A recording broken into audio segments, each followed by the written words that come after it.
I know I don't often show the rough process for sketching, mostly because I don't know how interesting that is for everyone, but also because I tend to do it with the 50% gray, and it doesn't show up super well on camera. But it seems like it shows up well enough. Might have to struggle to see it a little bit, but I also don't tend to do a lot with the rough process, just because it's not like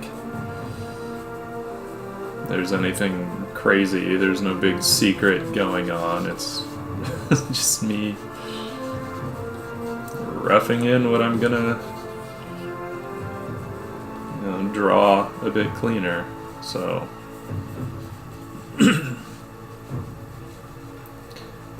I've drawn this character a few times before, and it seems she's always in one tavern or another. I think she's kind of an asshole. I feel like she just gets drunk on elderberry wine or something and kicks people's asses because she knows she can.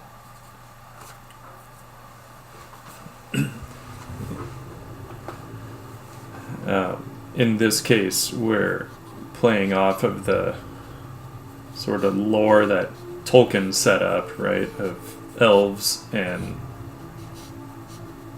greenskins, orcs and goblins, not getting along.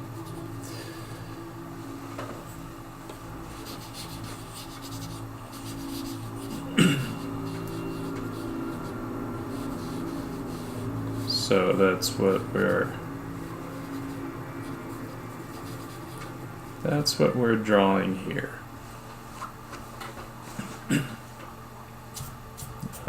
The reason I say the rough, I don't know how helpful it is because I don't tend to do a simple block in at this point, right? I've drawn the figure many times, and I don't tend to do a cylindrical, cylinders and boxes kind of block in. So if there are any beginning artists, I don't think there's going to be much that's like that helpful in the blocking that I do. I did used to start with the cylinders and boxes to figure out the form and stuff. I just don't do that anymore.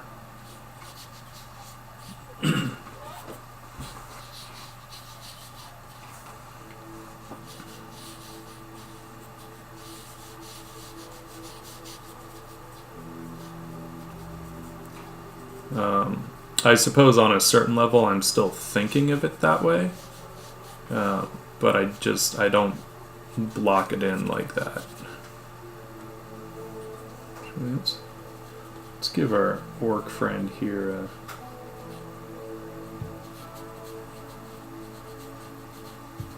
top knot, a partial top knot.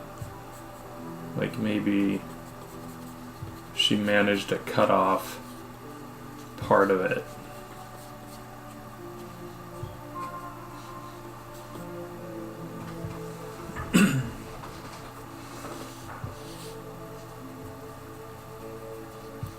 And I don't know if that's like a, point of honor for him or what. Maybe it is. Though I think getting bested by an elf is dishonor enough for him. Never mind that it is a little elf woman.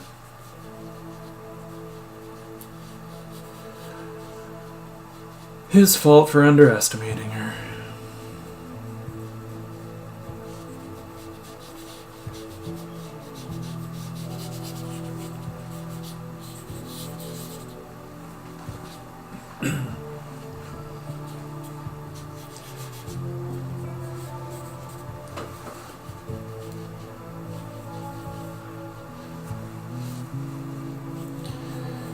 They're in a tavern brawl. Gotta have some spilled drink somewhere. That's just, the rule. So we'll do one of those big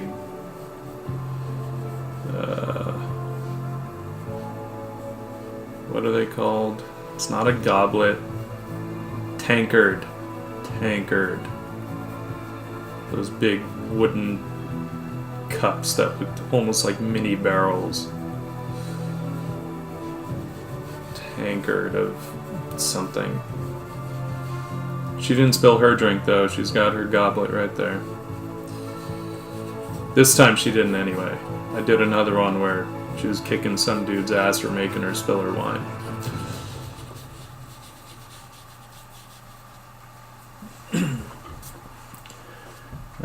So a lot of this background stuff I will tend to really just indicate, because even in the final sketch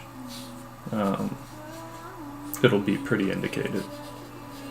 Kind of want some sort of a table that's tipped over behind them.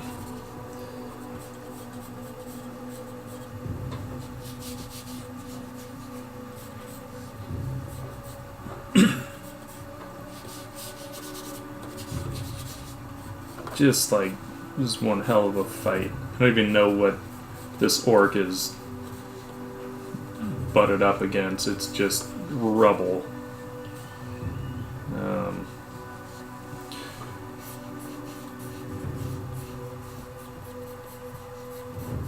We can put a barrel hoop here with some of the staves or something. I don't know. That'll just be indicated too.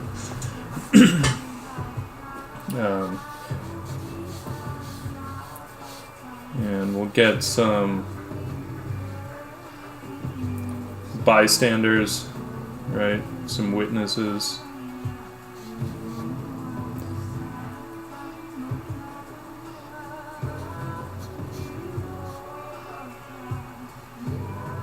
This guy's like,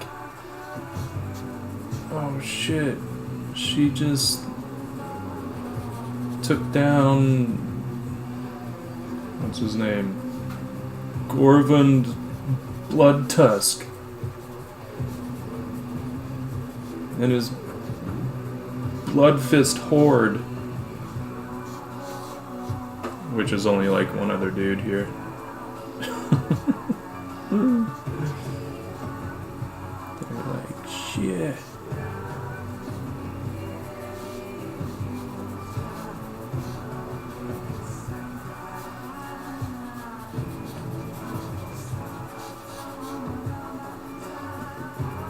This guy's like some hipster thief or something. I don't know.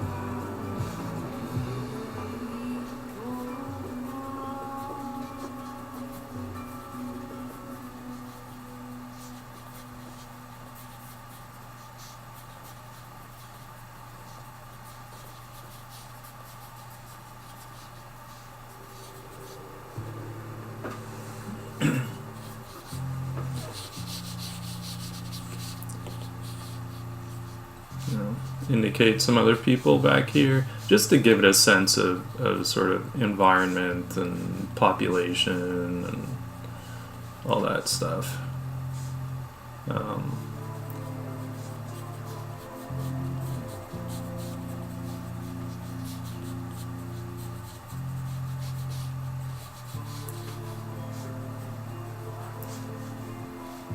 you're gonna do that, make sure not everyone is like the same, so make this guy a bit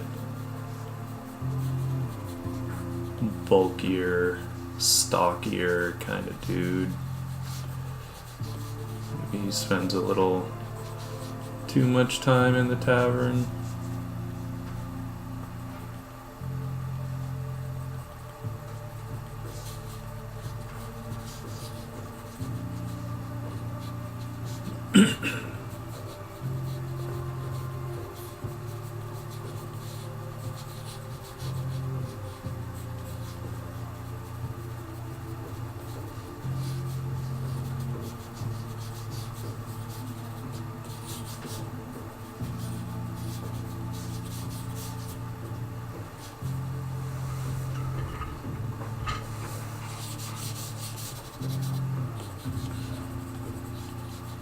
And we'll get some, remember being in this,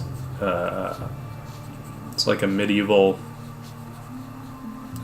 tavern for all intents and purposes in Prague when my girlfriend and I went there with two of our friends, and man, they had this candle that, just the biggest accumulation of wax that I had seen. And this place was still operational. I think I had some barbecued pork ribs and some mead. And it was pretty rad. Because, medieval tavern. I want some mead. So, anyway, a lot of their light was coming from candles. Of course, they could have. I think they also had some lights there, but they were turned really low to kind of emulate the candle light as well. It was cool. It was a cool vibe. I like to get that kind of mood and lighting in these scenes. It's just fun. So nice to throw some sort of candles around. Again, indicating this stuff is going to be loose by the end, but the lighting will help to kind of sell the whole thing. And, we can just get the feeling of like a smoky environment by starting to get some people in the background that are just like silhouetted, like you're kind of just seeing it through the smoke.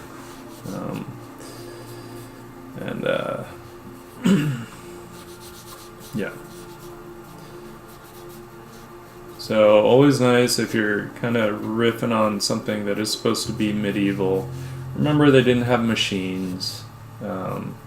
So a lot of the tables would have been like pretty rough unless someone paid a lot of money to like really make those cuts clean and smooth and all that stuff. So most of the time those things would be pretty rough.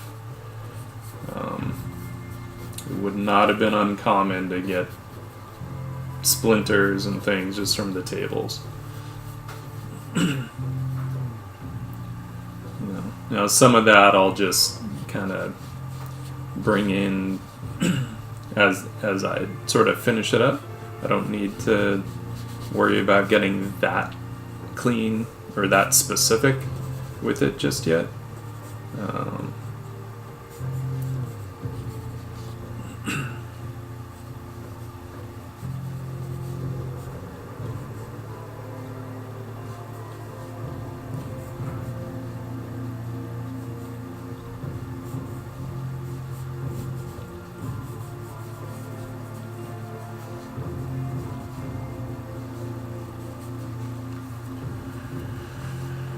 Alright, let's have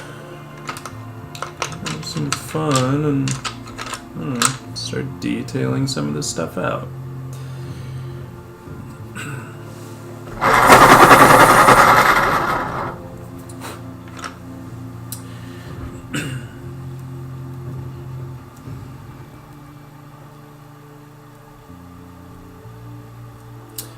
Thanks.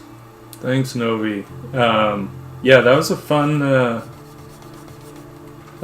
article to do. I haven't, beyond some videos, like I haven't done a lot of kind of step-by-step sort of tutorials, I guess you could say, on this process, but I think I've done maybe a couple. So, and it's fun. It's a fun process to write about.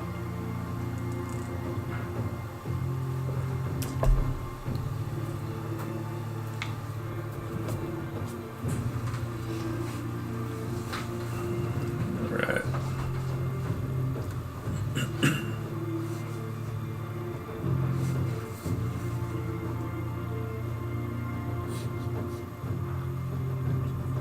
So, I am drawing on Duraline. It's made by Seth Cole, and this is my usual substrate, right? My usual surface, and you can see it's translucent, just like tracing paper or vellum. And you can use either of those for this process. I like this because it has like no tooth to it, so I can do smaller details, but depending on how you draw, you know, some people really like the tooth on paper, so tracing paper or vellum might be better for some people. Also probably a little cheaper and easier to get. I started on tracing paper, but then I moved to this just because of how I draw. I like to draw little details, and often I will draw a bit smaller, just because I can get it done quicker. But this is 14 by 17, so it's not terribly small. Not for today. But that's okay.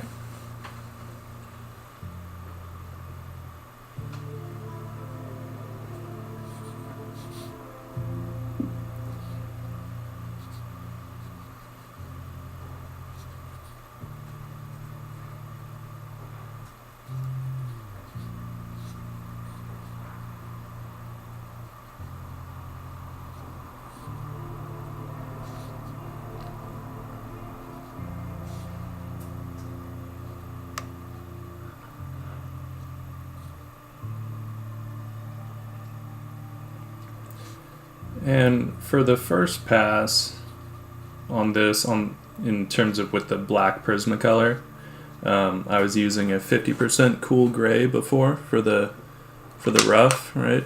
This one, just the Prismacolor Premier 50% cool gray, and I'll do this Oh, I do actually have music, but I think it's just really quiet.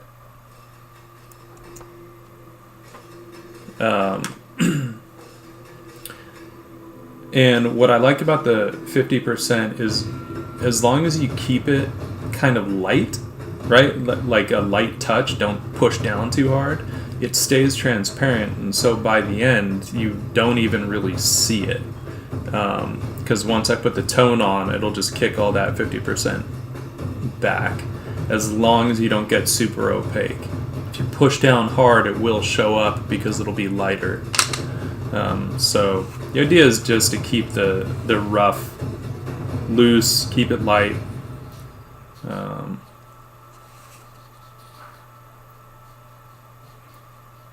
And then what I'll do with the first pass on with the black pencil is I don't spell out everything. Because I know that some of it is going to be handled in the tone on the back, and then at the end I'll come back with the black pencil and flesh out some of the details. But it's always nice to let a little bit just get left to the imagination of the viewer. Like we really don't need to spell out every single thing, right? As artists, maybe a little bit of her hair is disheveled. Like she had to try a little bit.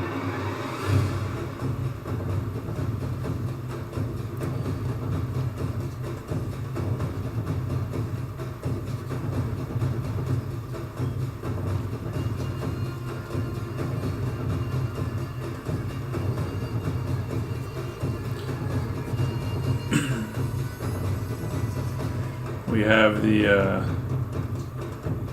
Battlestar Galactica soundtrack today. One of my usual ones, especially when I'm drawing. It's just a nice like instrumental score. Not to mention, it doesn't usually get blocked, which is nice. It's always the challenge, especially like when I'm posting on Instagram or something, because I like to put music to the videos. But most music, just due to the copyrights, it'll get. I don't think they don't tend to like take down the video anymore. They used to. But lately, all that happens is it gets blocked in certain regions, and that kind of sucks. So that's why I'll tend to just reuse some of the same tracks often, because I know that they don't get blocked. And then I can still have fun music, and everybody's happy.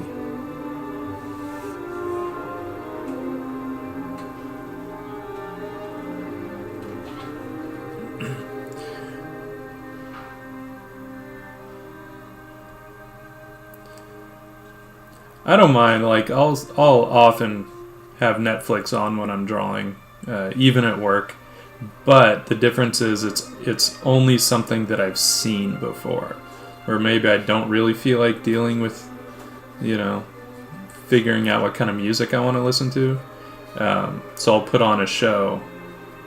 But yeah, it's always something that I have seen in the past. So I'm not like, oh my god, what's gonna happen? Oh shit, I should be drawing.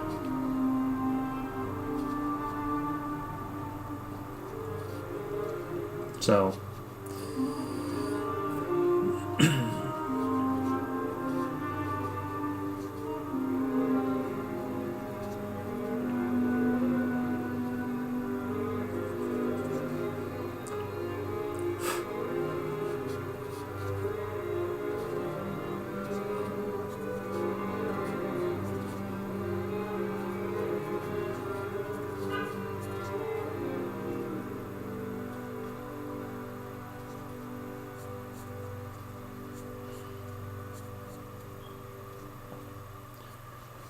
these earrings are always my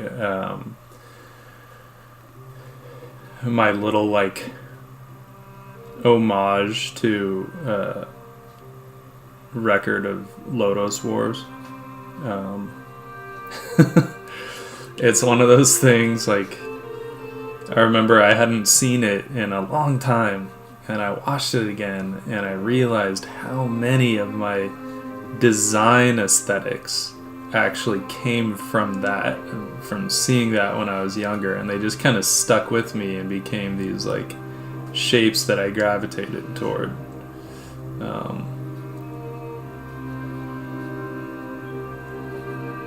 These, like, dangly earrings being one of them.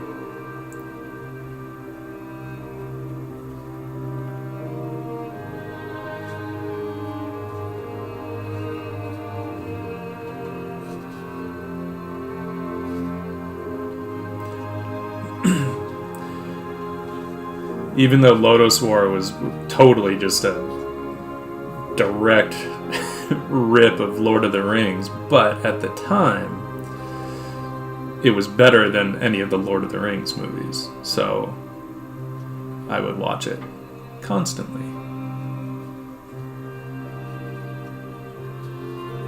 On VHS.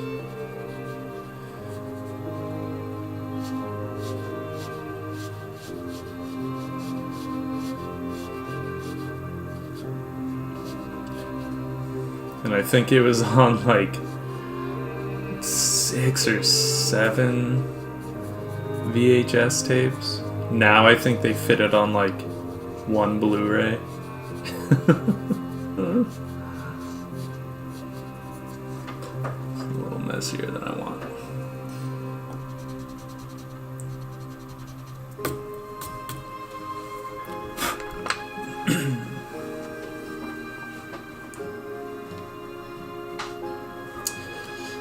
It's called Record of Lodos War.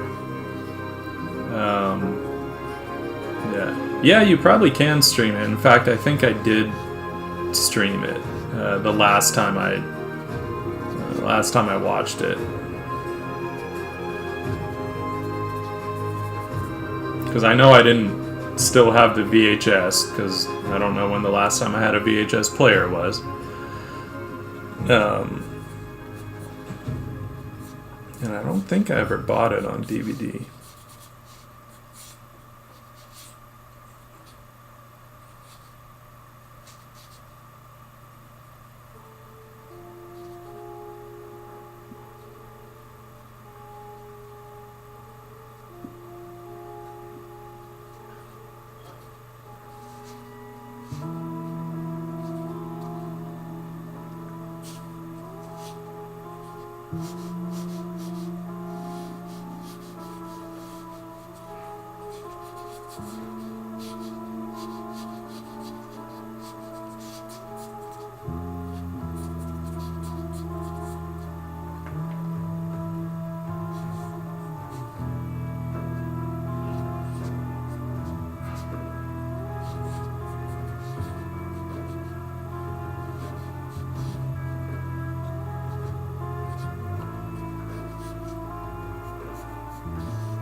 One of the things that always kind of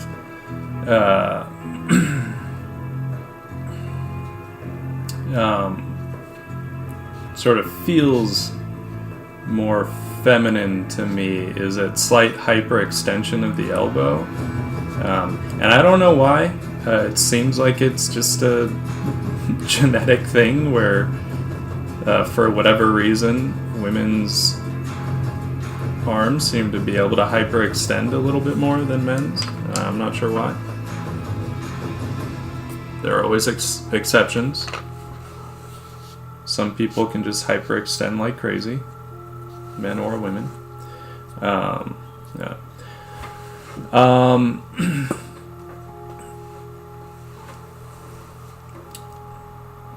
Yeah, keeping the value structure is really about knowing your light source, right? So what I will do in this case is I'll definitely have her lit by a primary light source, which will probably be something off camera, right?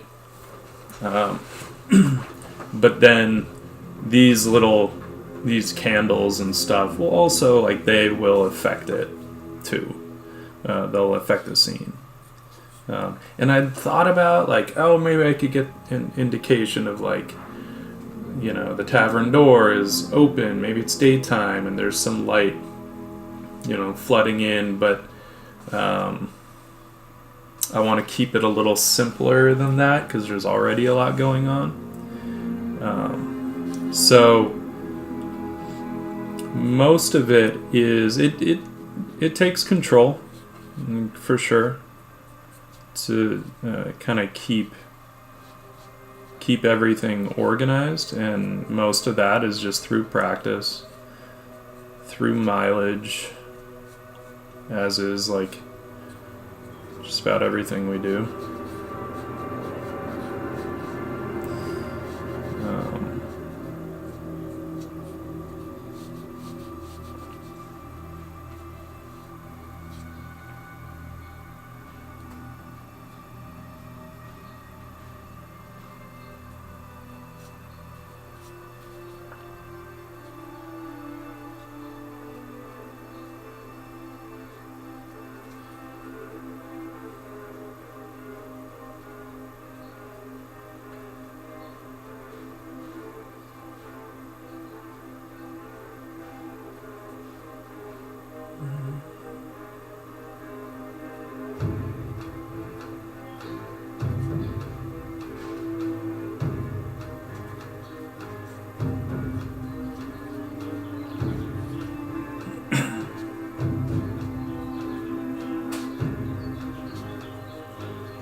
I think a lot of that stuff, in terms of the lighting and all that, much of it just kind of comes down to once you've established your light source, you know, stick with it. A lot of times we start to get caught up in, like, oh, but wait, now this part will be in shadow, and I didn't want that part to be in shadow. But, you know, it's like sometimes you can get away with cheating some of it, you know, for convenience, or though really, more than anything, if you're going to cheat any kind of lighting, do it for compositional reasons. Don't do it because, you know, you're like, oh, I wanted to show her boobs or something. I'm just saying, realistically, a lot of people will start to cheat things because they feel like drawing certain shapes.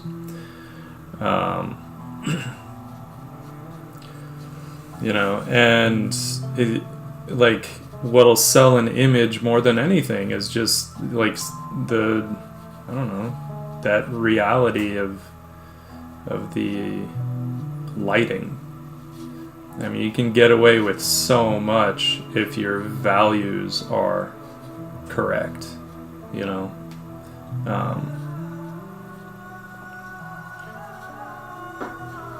And even if you're doing something in color, right? I mean, you can have the craziest colors going on if your values are accurate. You can pretty much, like, color it however the hell you want.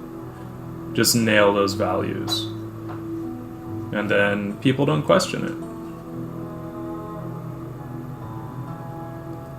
it. You know, unless it's something where the color has to be accurate, and there are times that is the case. You know, if it's a commission piece of some kind, client work, whatever, and, you know, you are painting up a specific character, then yeah, your colors probably need to be accurate. Which again, so much easier if your values are there.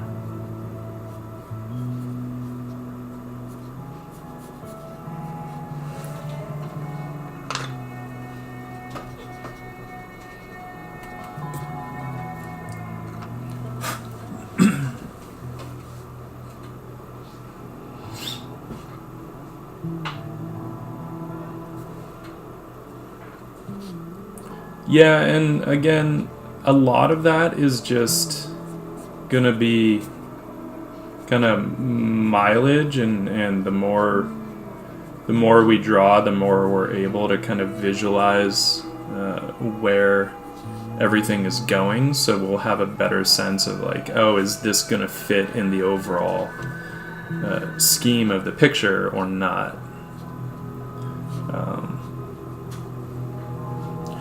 So at this point, I will often, or almost at this point, pretty soon I'll start to kind of indicate the value structure, because then as I move out from the center,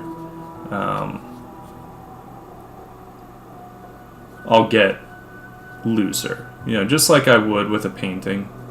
I shouldn't say from the center, from the focal area, right? Like, I will start to get looser with everything. And so then what I'll do is then I'll start to indicate more stuff just with the lighting structure. So that's why when I get kind of past the focal point, or once I've sort of laid in the focal point, I'll start to indicate the lighting.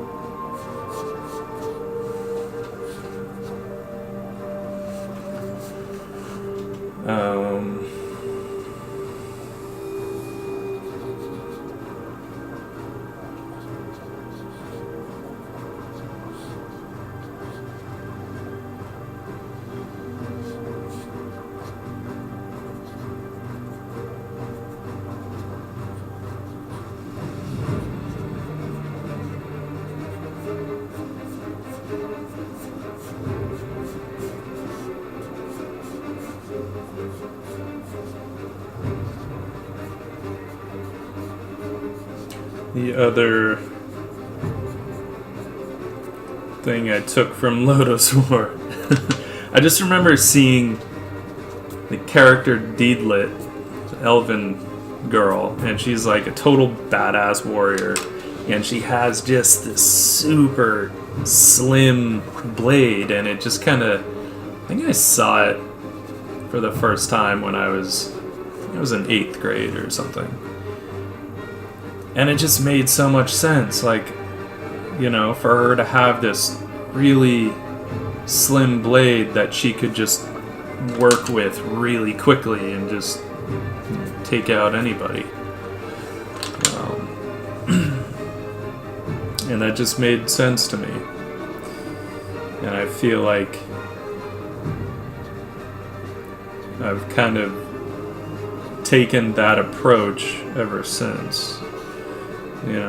Like, it doesn't make sense unless I'm doing it as like something kind of funny, where I'm like, oh, I'm gonna give this little character a giant weapon, but that's usually kind of a consciously comical thing.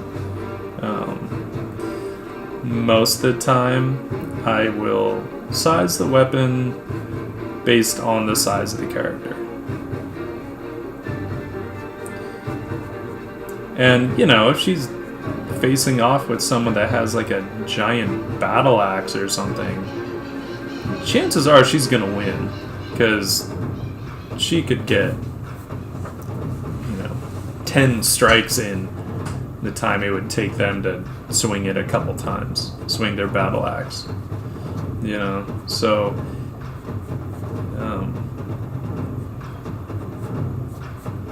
as long as she knows what she's doing. Which, in this case, she does.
Indicating a little bit of lighting here,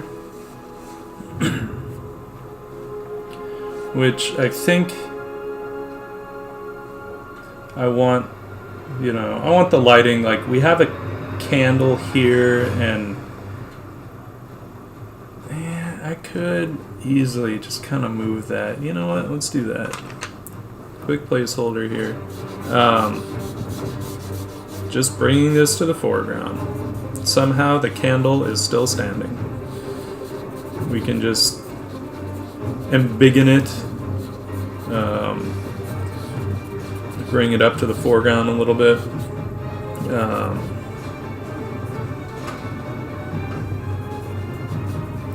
Doesn't have to be like directly in the foreground. Maybe it's a little bit in front of her.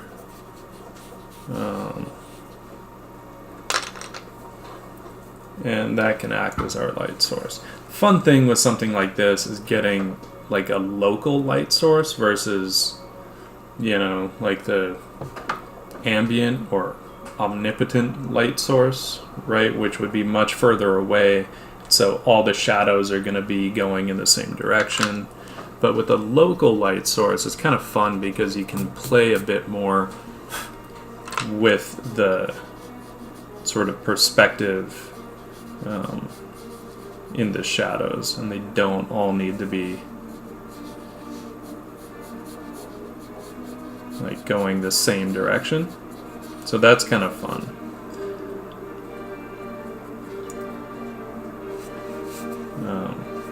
So if this is our light source, right, you're gonna have shadows going kind of all over.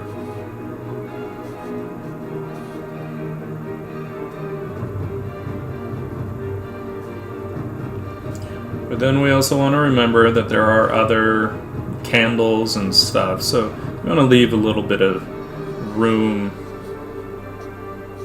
for some of that light.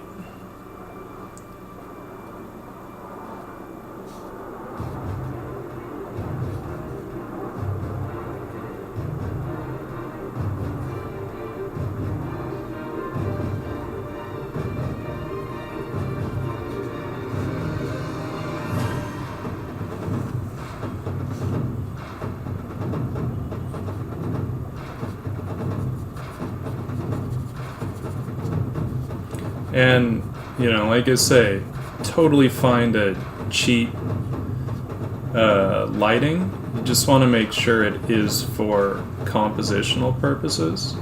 There are times that I might throw something into shadow, as long as it's not going to kind of jump out as being wrong, right? It's kind of always my thing. If it doesn't look wrong, it's right. But I will often throw things into shadow just because, like, maybe I don't want some of this stuff to pull focus, right? And I want, ultimately, I'm gonna want the focus to be first on her face.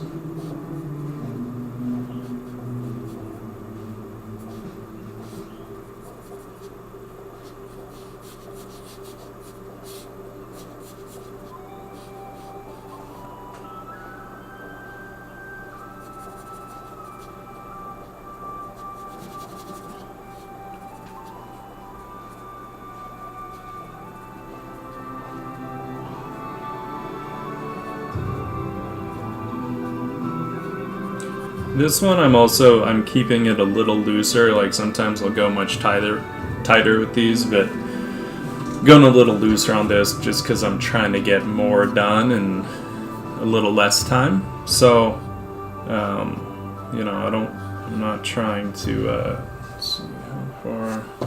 The question is, where would the shadow be cast? We'll say something like that.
Really, that track makes me think of Braveheart, not Lord of the Rings. Because I swear it's in Braveheart. If it's not, it's something very, very similar. Because he used a lot of, he based a lot of the tracks on, I think, traditional Irish and Scottish tunes, and I think he even has some actual Irish jigs in there, which was probably, part of the whole thing of this sort of timeless idea behind Battlestar Galactica. Like their whole thing of, we think it's a sci-fi, or like that it's in the future, but it's not, and so like we got a lot of our traditions from them, which I thought was really cool.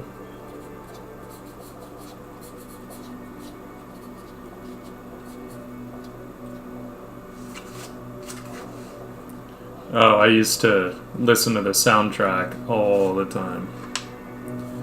It was such a cool soundtrack. And I've seen that movie a ton.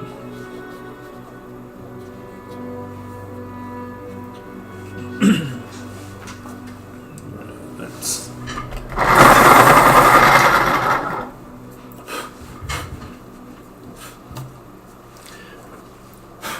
Nice thing about drawing with the edge of the pencil is that you don't have to sharpen it a whole lot. Let's get a nice clean edge on that sword. It just helps it to feel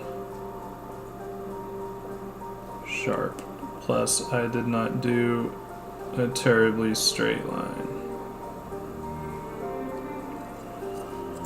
which is fine.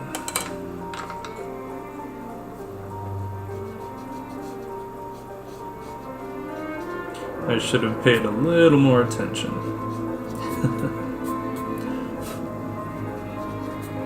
There.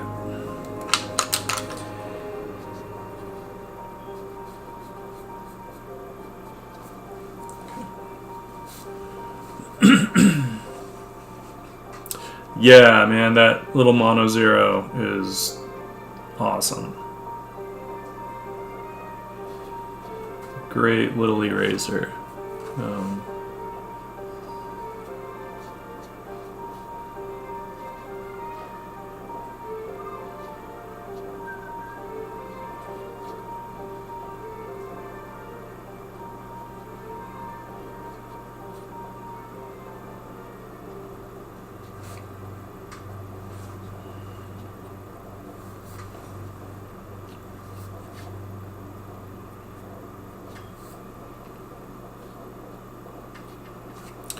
I think I want to push this.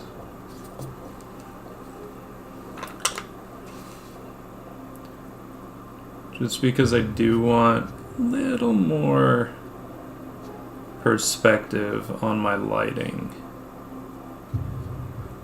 which I will play up in a little bit.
Got his one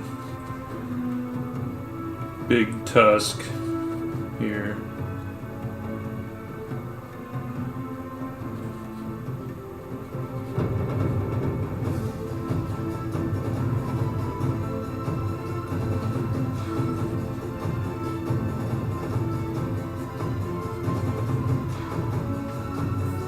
And actually, I want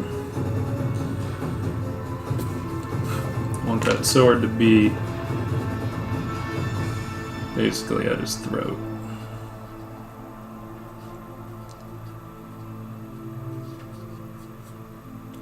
So we'll put that chin in the front.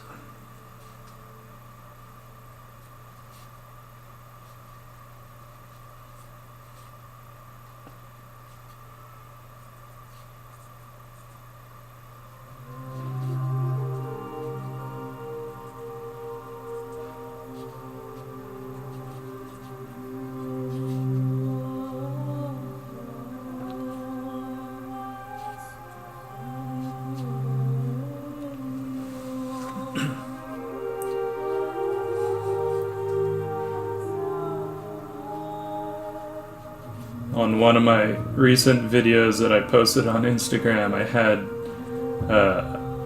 this track from Battlestar that's called The Dance. And it's kind of this Irish jig. And someone asked me if it was the Titanic soundtrack. No, would not put the Titanic soundtrack on one of my videos. What the hell?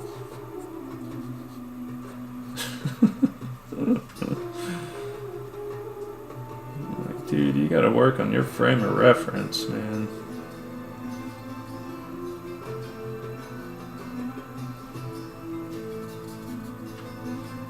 So here's where you'll see that I'll start to kind of just, indicate stuff with the lighting, and I'll, especially as I'm kind of working in these areas, I will do away with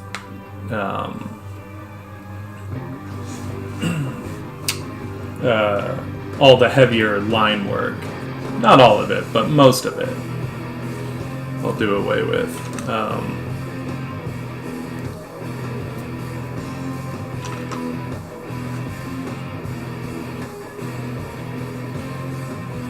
Because again, I don't want it to pull focus, so if you start detailing out everything, it really will start to kind of demand too much attention, in a way that you might not want,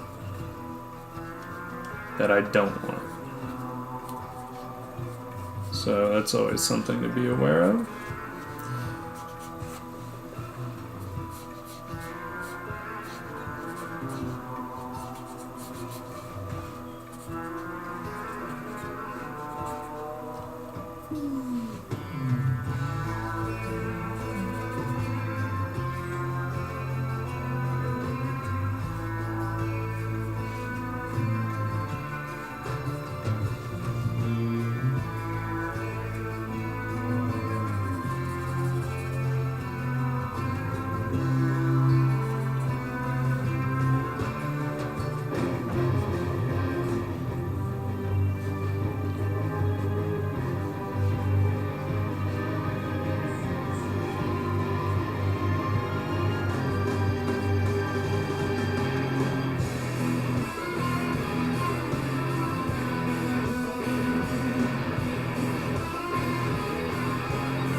It's kind of funny when you think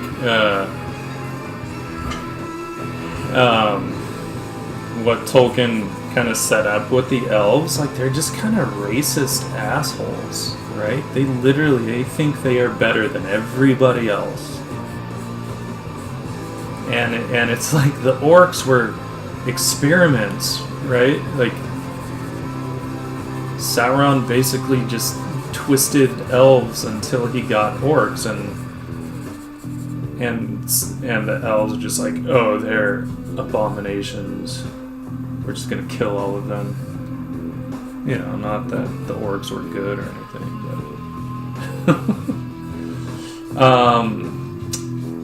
Instagram doesn't recognize every musical track out there, so sometimes it is a crapshoot. as to whether my video will get blocked or not. And the annoying one is when they only block it in some regions, so some people can see it. And then I'm like, okay, well, do I take that one down and post another version that won't get blocked? Or do I leave that one up and post a second version, and then you're sitting there posting like the same video twice and you look like a dipshit. But whatever. Not everyone can see that you posted it twice, so maybe it's not so bad.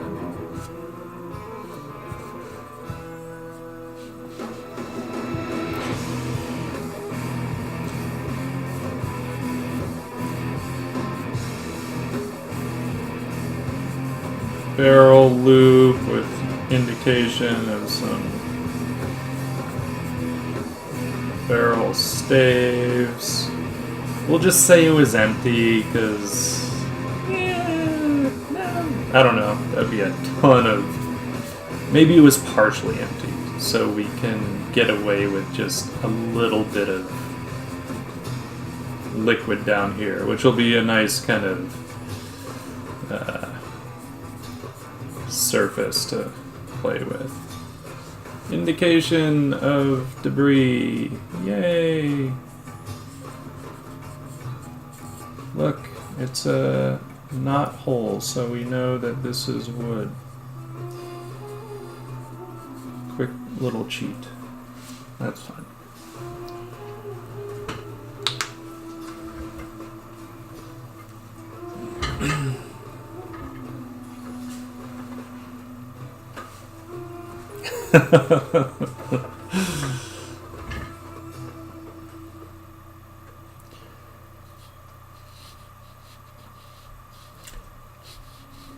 He probably did try to grope her. That seems like an orc thing to do. However,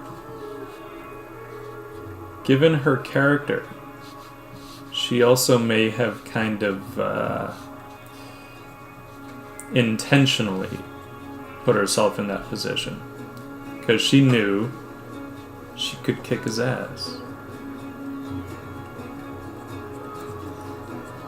And he probably had it coming, right? He just goes around to different taverns and throws his weight around, maybe.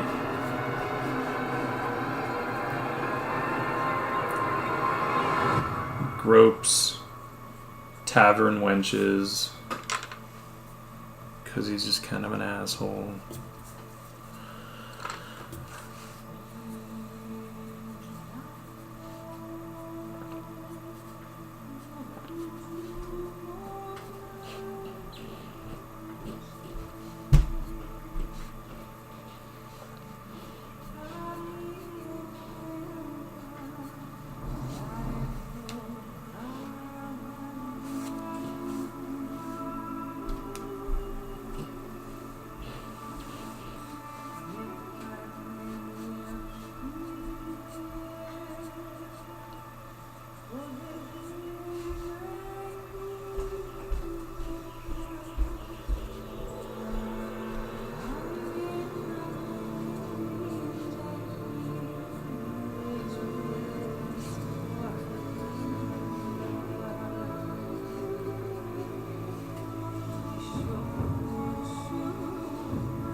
I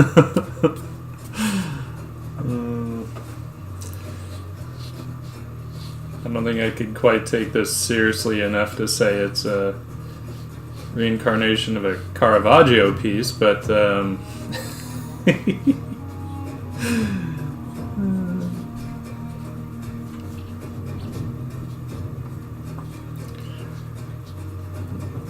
it's weird and interesting and unfortunate how much we've kind of, I don't know, moved away from like seriousness of some of those old paintings in certain ways. Like, I don't personally care about the religious connotations of them, though they made for some very compelling stories.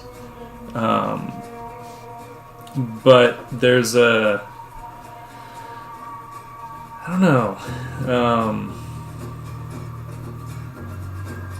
I guess in a way some of that stuff was kind of always about the human condition, but I feel like that's sort of just been the thing for a long time now,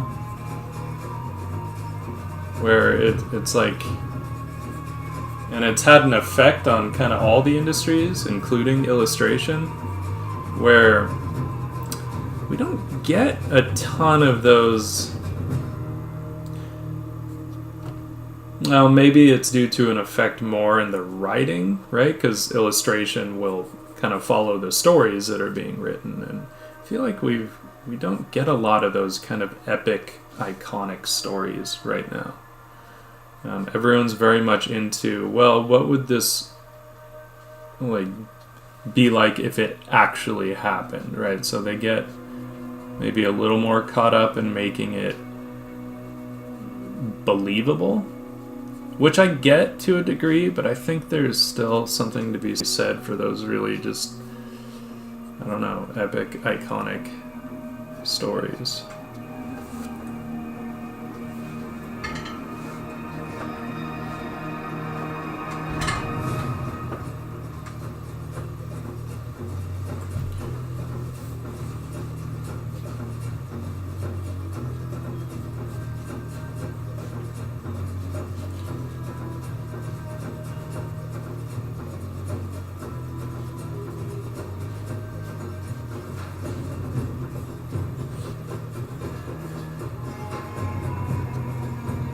But I think, part of it, right, because we're not getting, like, the Conan type stories these days, which is too bad.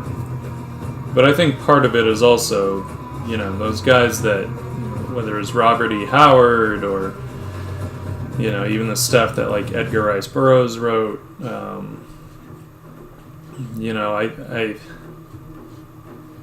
think that they just had the ability to kind of take those things seriously. Like, they approached it in a serious way. It wasn't just fantasy or sci-fi to them. That's not how they wrote it, and I think maybe that's a little difficult right now to do. I know, like, I've tried to kind of, be like, oh, well, what if I wrote something that was a little more in line with that sort of pulp writing from back in the day. But it's hard to take that seriously because you're aware of what you're doing so much. You're aware that you're writing this pulp, this pulp story, and so it's hard to kind of approach it from the standpoint of taking it really seriously. Of course, she's going to be casting a shadow across him.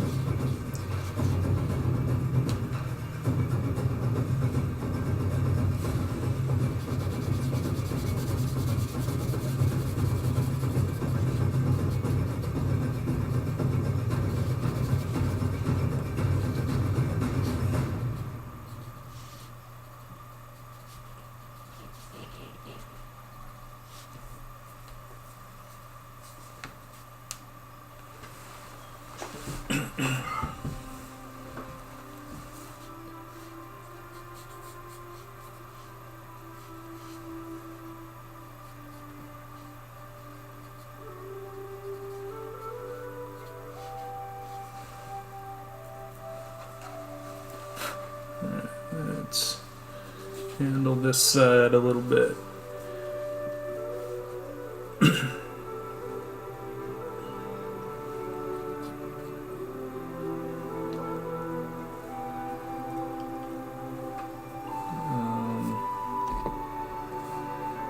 Move this over just a little for now,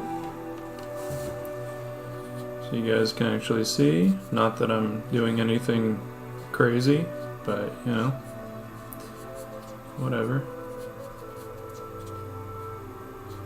I just know you really wanted to see me indicate this candle.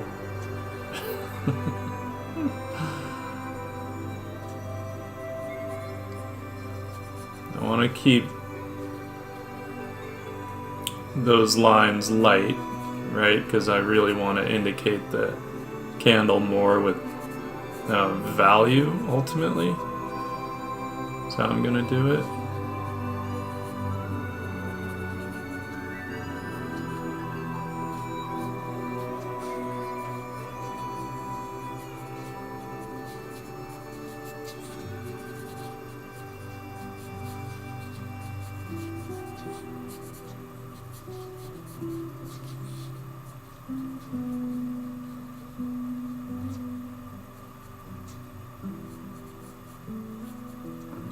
Yeah, and apparently that bar, the tavern that we went to in Prague, like it had been there since like medieval times.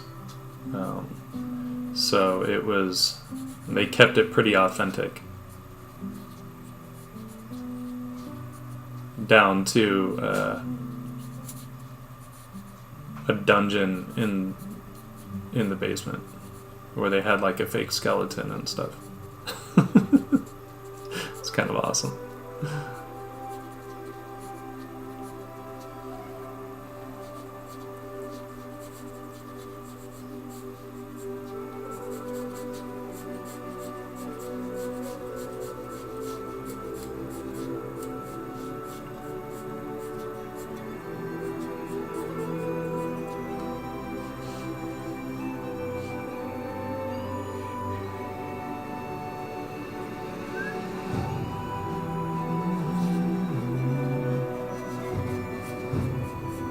Always nice to not center up everything, right? So not have everything facing the viewer perfectly. Unless, again, compositionally, it's better.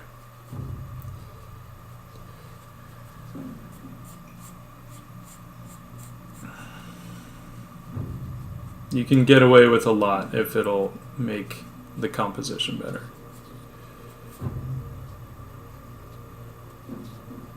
Because I feel like that's the one excuse, right, that can't necessarily be argued with.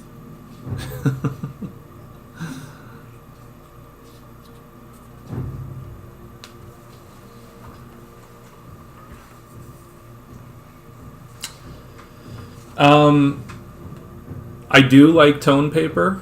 If I do tone paper, it's only if I'm working with an opaque medium where I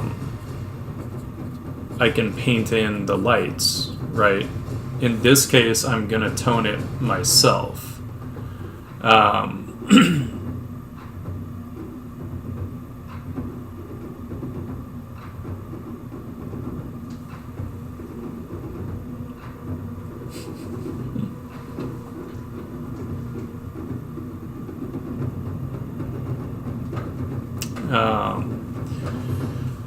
Yes, I have been drawing my whole life. Sorry, I'm only half paying attention to the comments right now. I was busy fiercely indicating a candle. But yeah, so in this case, I'm going to be creating the tone. It's just not toned yet, right? But it will be the equivalent to working on mid-tone. I just don't have to worry about needing to use an opaque medium, right? But like I'll work in a toned sketchbook a lot, or not, not a lot, but I do. and then I'll use watercolor and gouache, because at least with the gouache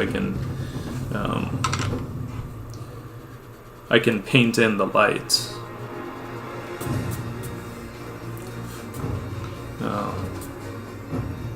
And I mean, you could do that with white, right, with a tone, but one, then you're actually working on opaque paper, which completely changes the process. And in that case, I probably would not be using Prismacolors, right? I would, other than maybe a white Prismacolor for the lights, but everything else I'd probably use, I don't know, marker or something to tone if I'm working on opaque paper. But for this particular process, opaque paper just doesn't work. So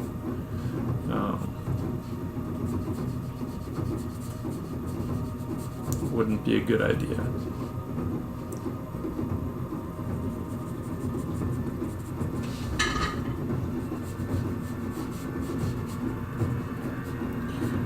More spilled drink. Maybe it's ale, so we'll get a little bit of the foam and stuff.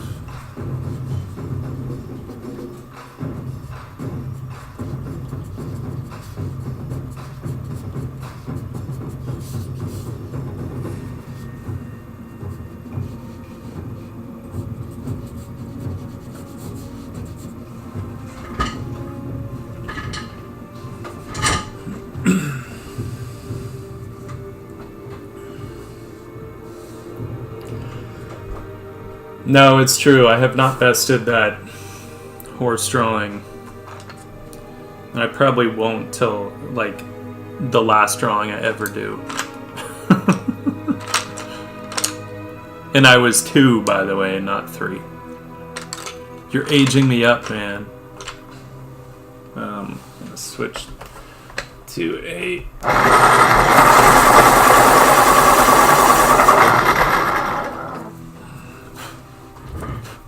new pencil. One of these days I will find a pencil holder that really works for how I draw. Pretty much everyone I've tried, because I hold the pencil at such an angle, I don't know, they don't tend to work. At a certain point, they'll just start scraping the paper, and it's really annoying. So at some point, I will find one, or maybe I'll have to invent one that works for how I draw. Because as a result, it's hard for me to use a pencil even when it's only that short. Like, that's not very short, but it gets difficult to do what I need to do. I'll still keep them sometimes to do, like, the more detailed stuff where I'm holding them regularly, but yeah, I feel like I waste pencils sometimes. But it's hard when you kind of get used to a process, you know? You get used to drawing a certain way, and that's sort of where you get your best work, and when it comes to work, that's kind of important.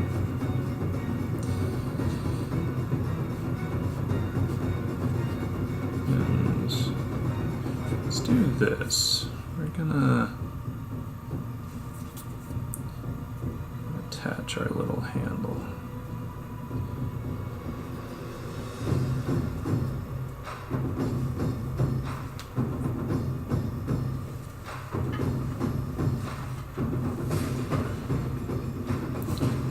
Yeah, I think, like, I'll see some people use pencil holders to great effect, but they hold the pencil differently. And I'm like, damn, I need to get to know some of those people so I can just send them my pencils.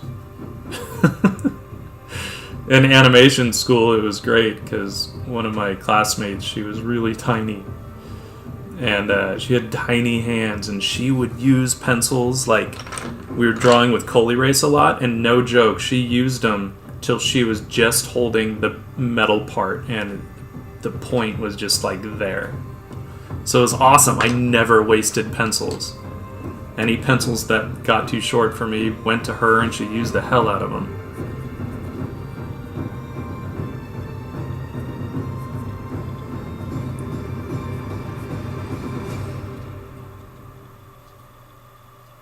I'm pretty sure she was like under 5 feet. I think she was like 4'11" or something.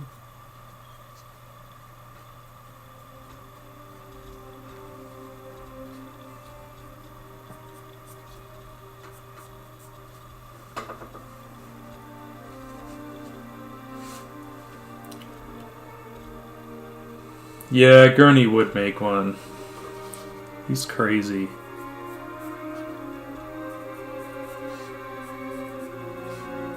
I love watching his stuff.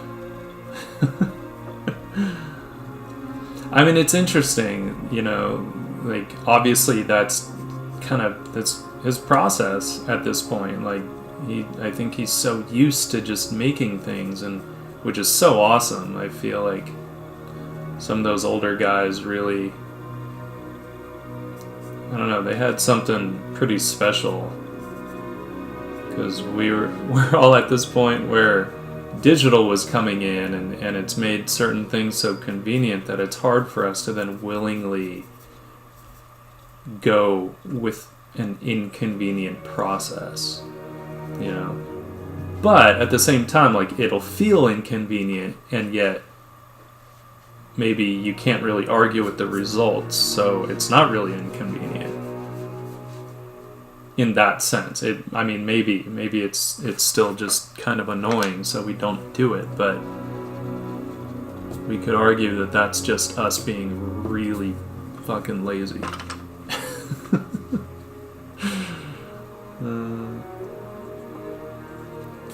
Which I'm guilty of at times.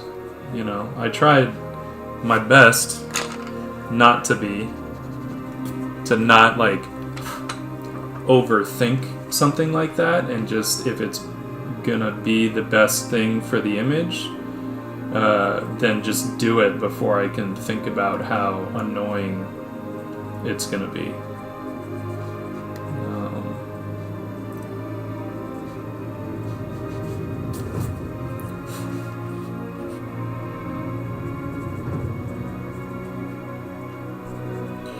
Alright, background guys can definitely be indicated enough. You know, you just need enough to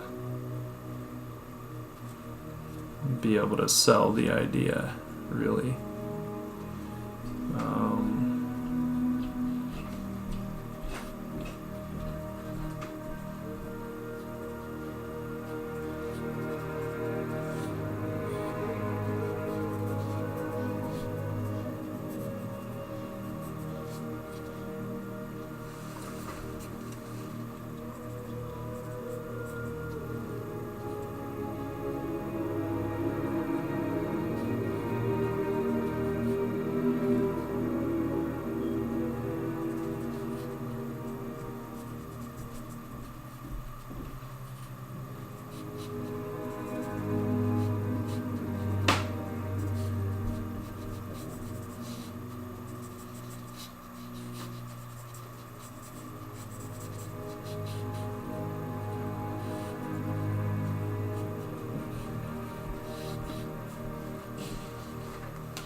Can't forget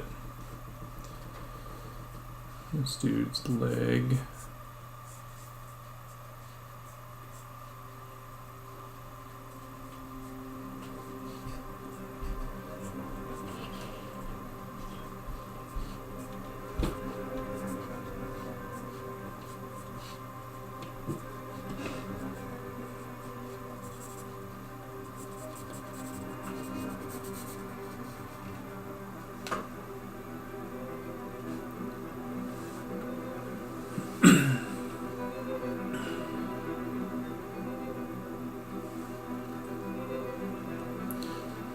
Yeah, I think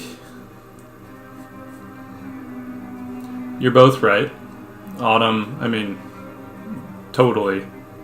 It's like, I know there's a lot of shit that you and I would do if we had the time. And we don't. And it's unfortunate. And some of that, comes down to just client expectations these days. And that's where digital has not done us any favors. They think everything can be done instantaneously, practically. Like, oh yeah, hey, here's these changes. Can we get those, in a couple of hours? And you're like, dude, that's half a day of work, at least.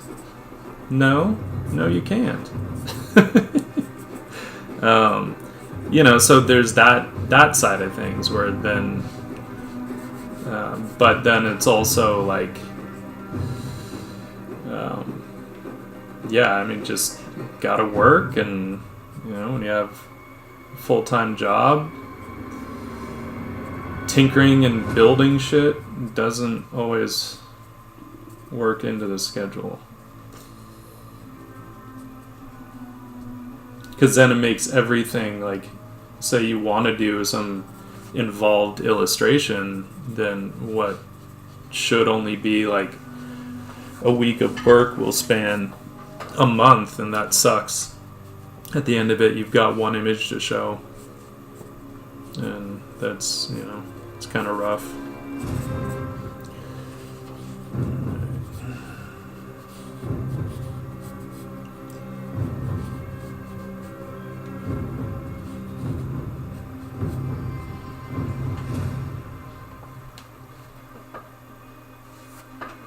Alright.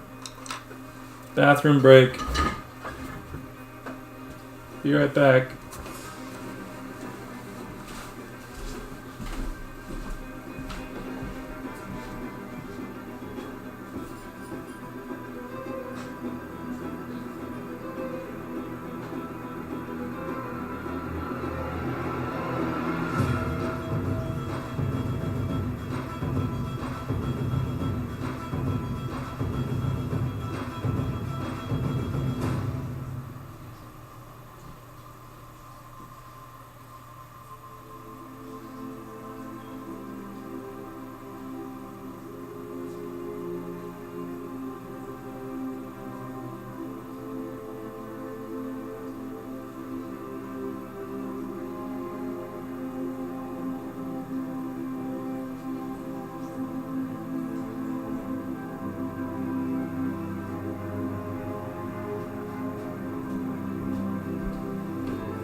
It's also always good to, get up for a minute, come back, look at it again, see if there's things you want to change or add or whatever.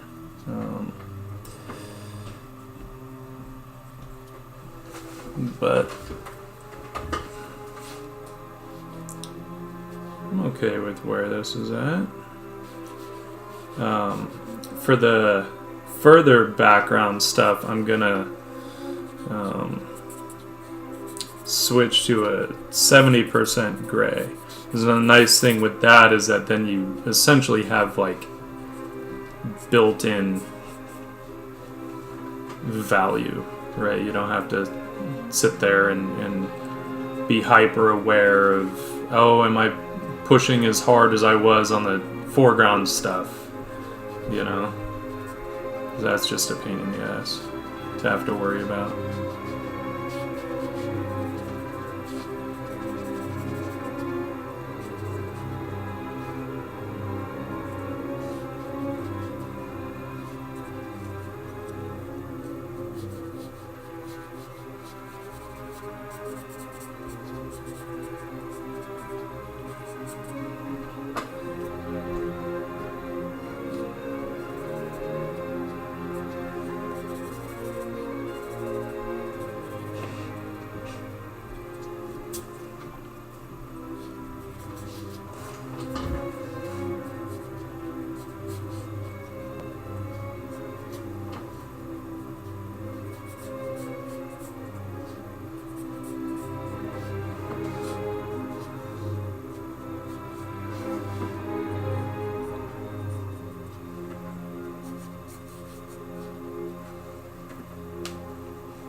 thanks for joining. You'll be able to, you'll be able to see the rest of the video later, either here on Twitch or on YouTube. It'll be in both places. So until next time.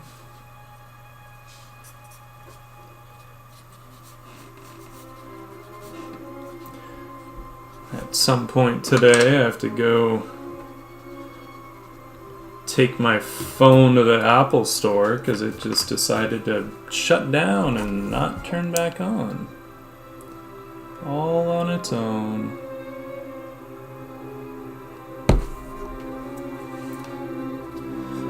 No idea why.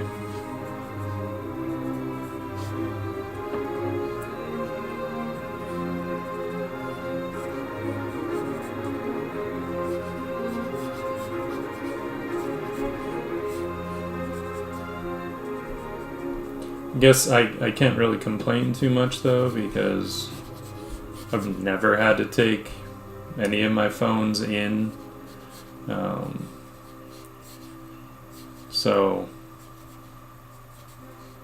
And I've been using iPhones since the first generation, so I've probably gotten pretty lucky, because I definitely have known a lot of people that have had to take their phones in.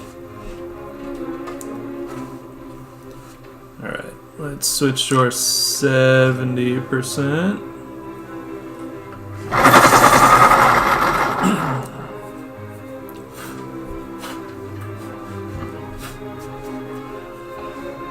Oh, let's see here.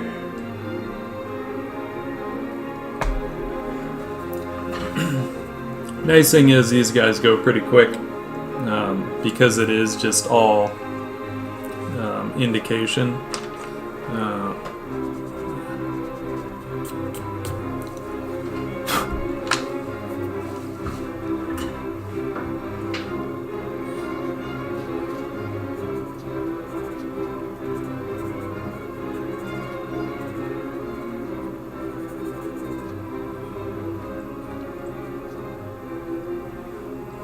Good thing is to kind of figure out where they're going to be lit from, right? So that we can just work with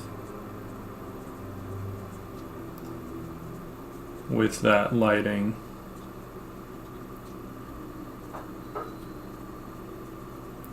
And not worry a ton about like all the little details. But it is fun sometimes, right, to do a piece where you do get into all this stuff, like in a really like detailed way, figuring out like every character in here, like that can be fun too. It just depends on, you know, what your purpose for the image is and whether or not you need to make time for that.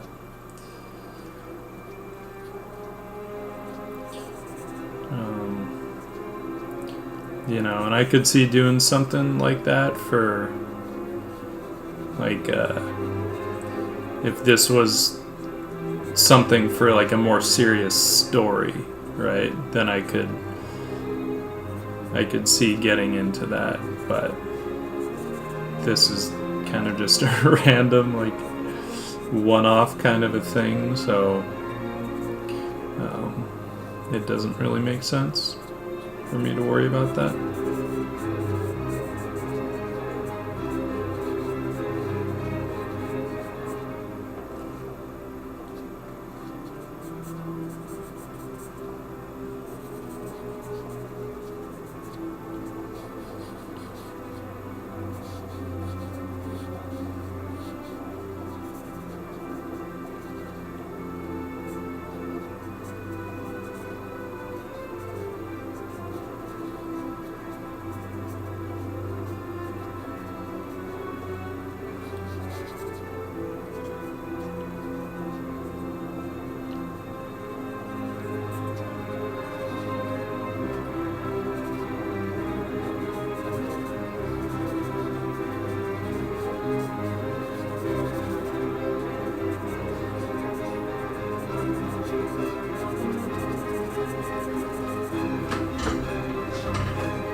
This was the track that the guy asked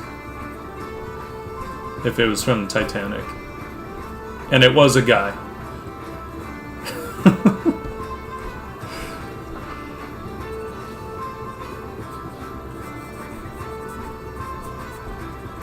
We'll indicate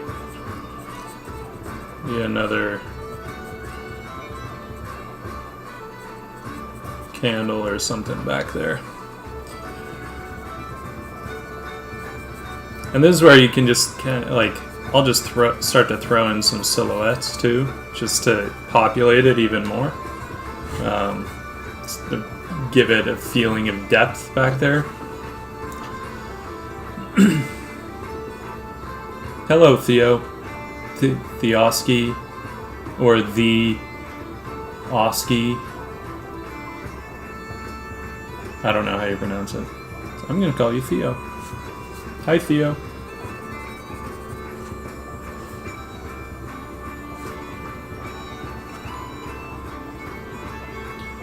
Or like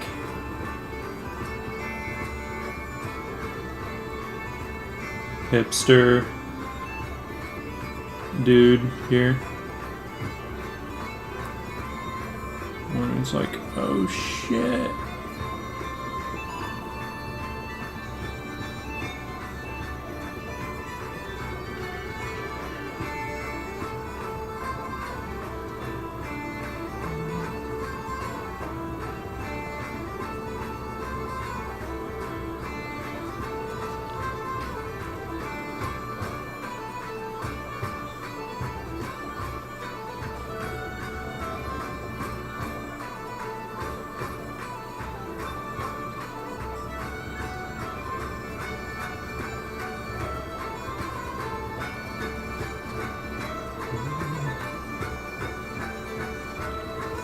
Maybe we'll have him lit from something over here.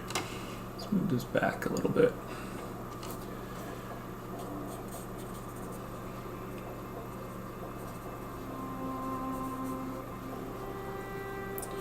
Let's make it a single.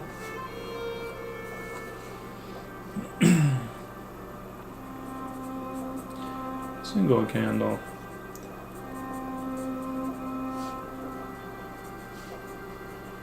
Thanks, Theo.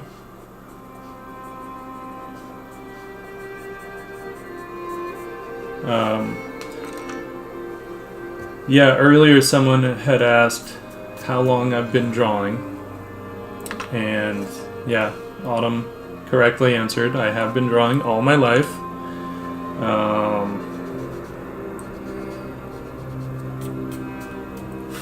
I'm 39 currently, just turned 39, so I've been drawing for a little while.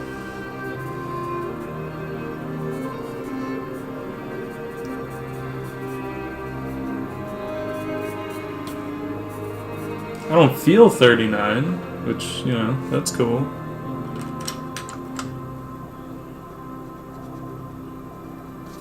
I don't always look 39, sometimes I do.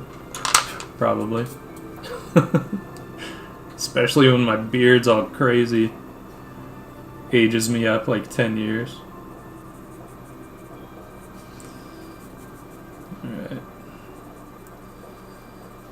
Just want to throw this candle in so I can kind of light him from the other side.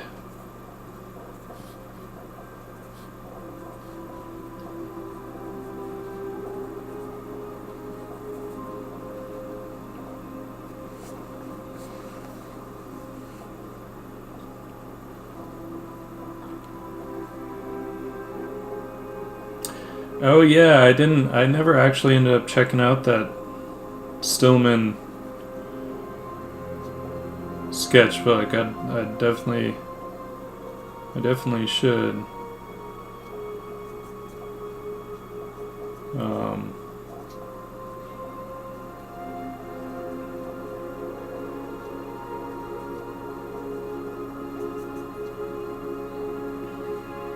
It's tough. Like, I love that Strathmore one, but man, I wish they did a ring binding on it. Not that. I mean, like the hard hardcover, that hardbound is nice, but the paper is so heavy that kind of hardcover binding just is sort of a pain in the ass. Because you like really got to fold that paper down once you get, you know, several pages in. And it's too bad because I mostly just miss those old Canson scrapbooks, but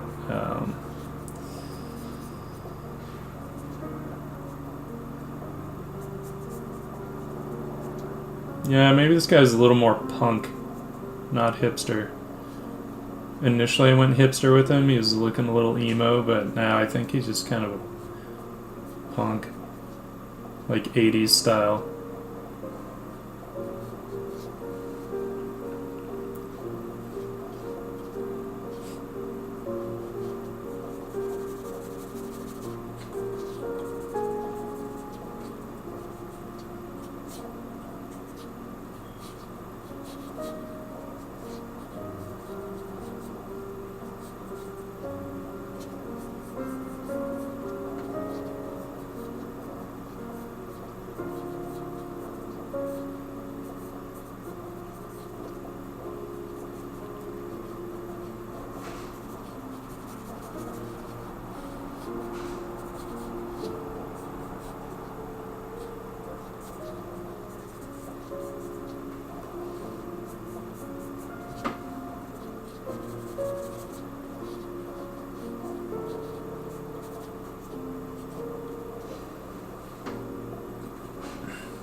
Do you know what the weight, the paper weight on the Stillman is? It was like, for me, that's kind of the first determining factor, and then the second is like how dark or light it is. The hard part was those Cansons were just kind of the perfect mid-tone value. They were super versatile in that sense. And I like the Canson, or the Strathmore one. The Cottonwood arts, like, I really want to like theirs. I don't like the plate finish on it.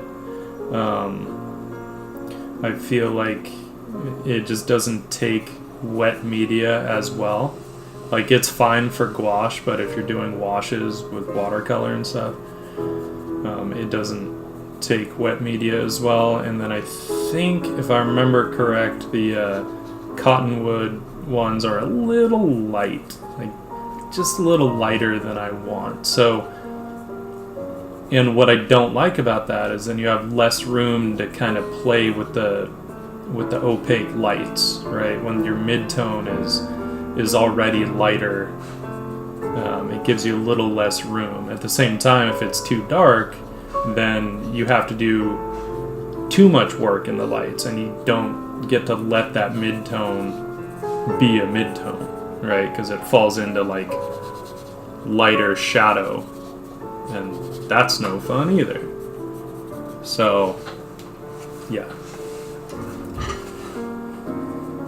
I'm picky about them.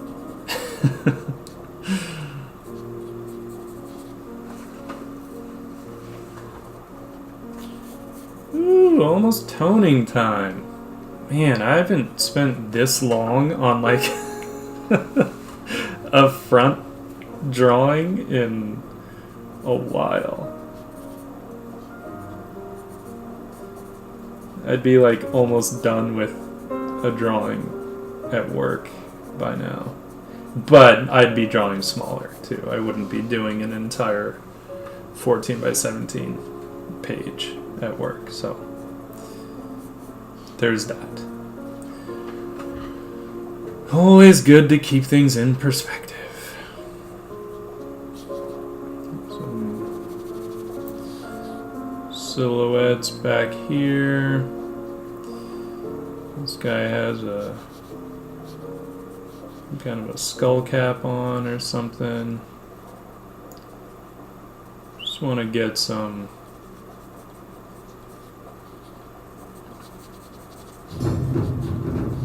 variety, right?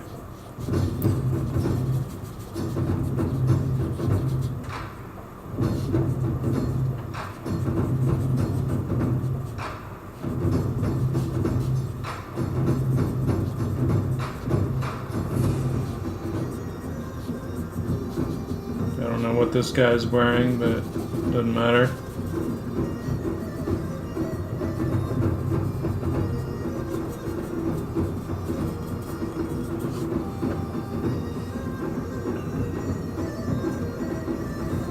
I feel like this is enough for me to jump into the tone.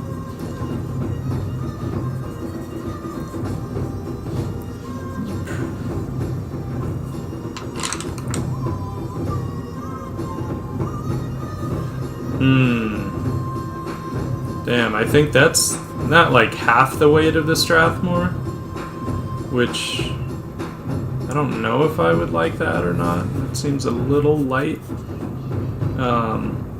And mostly just seems a little light if you want to do some like heavier washes on it, right? Putting that much water on it might not work too well, but I don't know. I'm gonna have to try it out. Alright, let's tone this. Normally I'll work with a white sheet of paper behind here. I have one.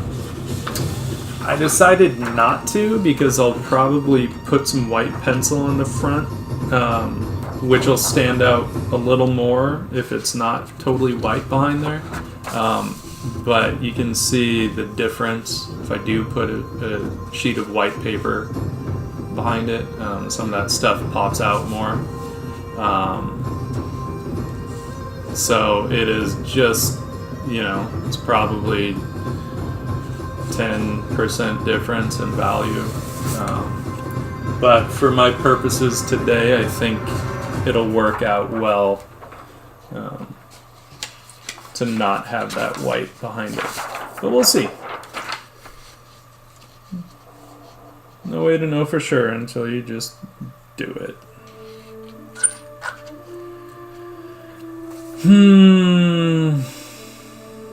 Ugh, moment of truth every time, right? Okay. Correct a little bit in that face. Which I kind of saw already. I thought maybe I could get away with it, but not quite. Whenever you flip it around, right, you're seeing your drawing reversed, and then sometimes you see, oh, there's problems, and other times you're like, dude, you got it right the first try. Awesome.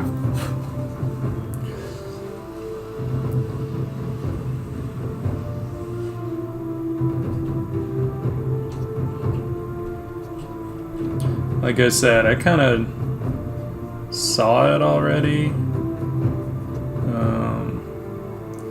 but I thought maybe the image could support it. Sometimes it can, sometimes it can't.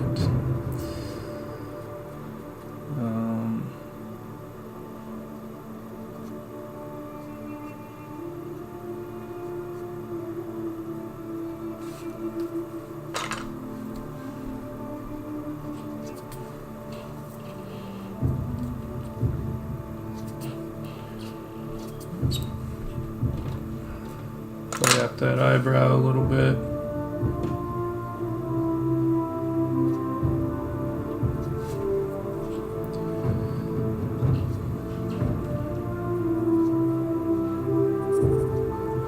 Probably be a little better.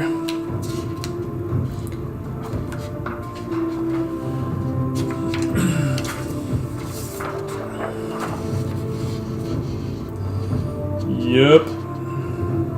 And better to fix it now than struggle with it after. Alright. Alright. Let's tone this. I'd thought about maybe putting some color in here. The only thing is, I never thought about what color hair she has. I feel like it's a little bit lighter hair,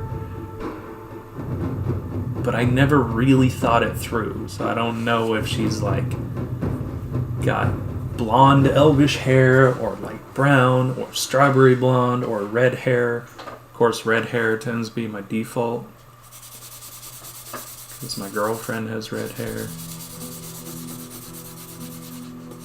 When in doubt, draw a girlfriend.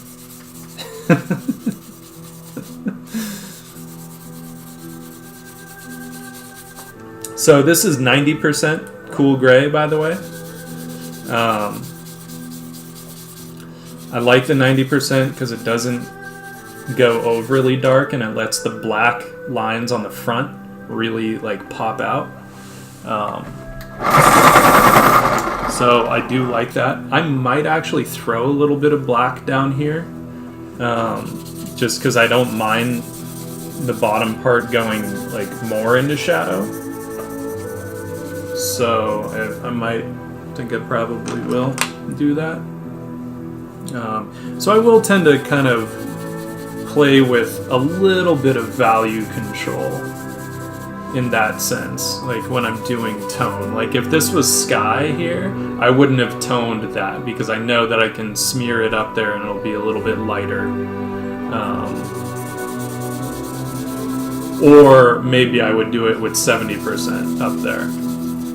But in this case, we're indoors, so I'm not gonna play with that much value difference when it comes to the darks. Alright.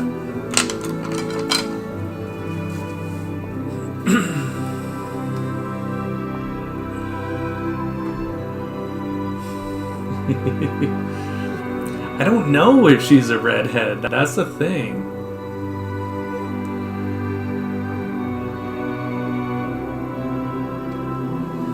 Of course, I just hid that from you guys. Gamsol, a little squeeze bottle. I've just got a shop towel, one of those blue shop towels, because they're nice and durable. You can see I've clearly used it before. I just, put a bit of Gamsol on here, and then good to go. Probably put a little bit too much, but I'm working with a big sheet of paper. So what I'll do is I'll just kind of hit the whole thing and then start coming back, and because as you do this, it's coming off of the shop towel, it's drying out a bit, and then you have a little more control in the texture. You can start to smooth things out if you want.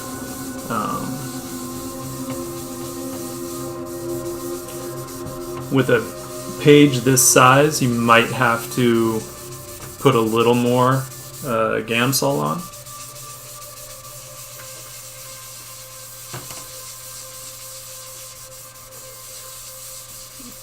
I will say this gets trickier the larger you're working. And it mostly has to do with how it erases, right? It can get tough when, like, if you're wanting to create a more modulated tone in a large area, right? Because then you're working with basically like small erasers.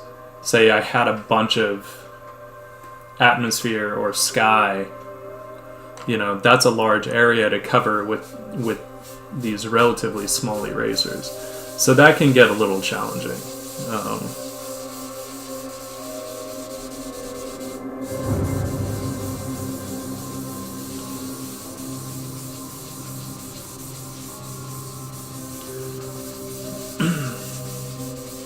So if you are going to work larger, sometimes it helps to just kind of be aware of how big of sections you're going to be working in, right? And if there's some way, without getting really heavy-handed, to break up some of those sections into smaller areas, I would recommend it.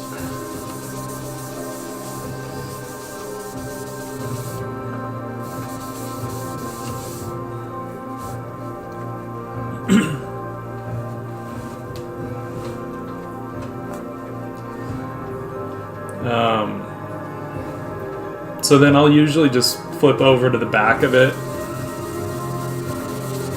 and just start, because, you know, unless you want to sit there for a few minutes and let it dry. If it's not dry, then as soon as you go to erase, you're just going to pick it all right back up, you know, back to white if it's not dry completely. Which can be useful. It can be very useful. Let's see what's going on. It's weird. Is that... Looks like it's on this side. There are these two lines here that are kind of annoying me. I'll be erasing that out anyway. So, you know, in the case of like the candlelight, I could. If I wanted to go right back to white, I could, and it would make sense. So, all right. All right. Let's do this. In the case of a local light source, I pretty much always will hit the light source first. It just, you know, gives you a nice clear point of reference. And will maybe help you determine how light you want to go. Right? It could be a more limited value piece if you want. And realistically, like candle flames, it's not like looking at the sun. It's not like looking at, like, you know, the fucking halogen light that's like, you know, 20,000 candle power. So it just depends. I'm not going to keep the values super limited on this because that wasn't my intention. So I will pretty much erase these back. The kneaded eraser just gives me control in the values. Although, I don't know, I found the pink pearl does too, in a different way.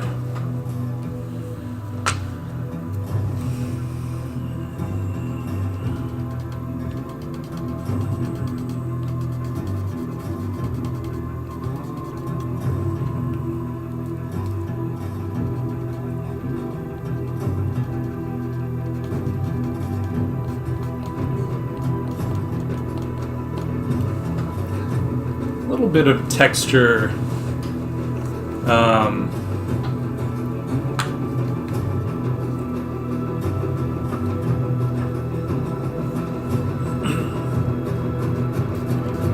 little bit of texture in the lights helps sort of maybe sell some of that smoky atmosphere.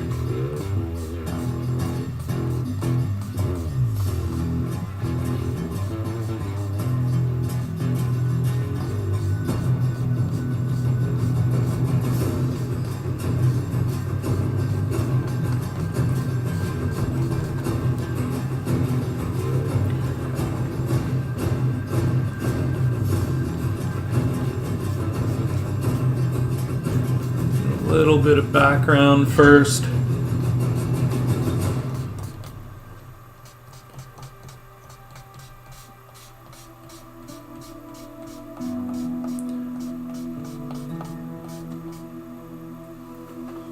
Oh, there's another candle back there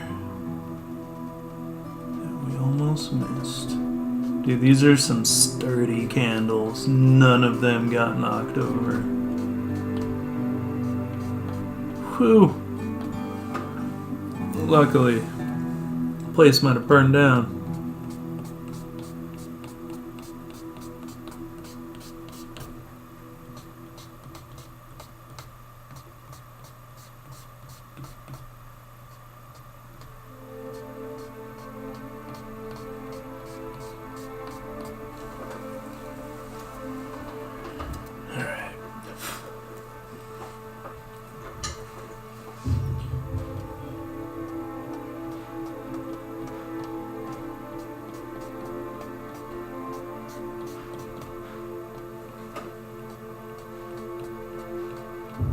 With these guys, I'll definitely be, looser with my lighting and stuff. I'm not gonna get super particular. And I think it just depends on how you work. For some people, it might be easier to start with the focal point, right? When doing something like this, so you know how far to take something or how loose to leave it. I've done enough of these that I already have an idea of that.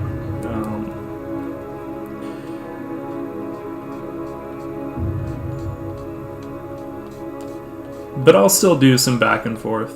It's a nice thing with this process is it's very friendly to doing some back and forth.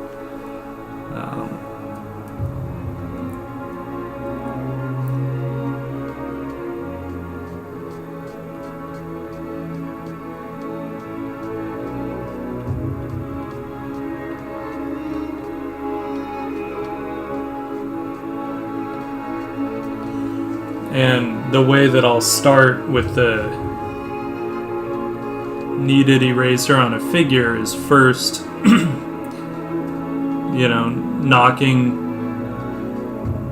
knocking out the lights, the general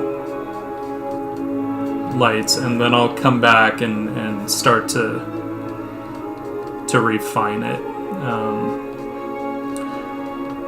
I do pay attention to value, right? To local value. So if her leather tube top thing, which super authentic, if that's darker than her skin, right, then I'm not going to erase it as much. I'll get into the texture of it once I start doing more detailed work on the lights.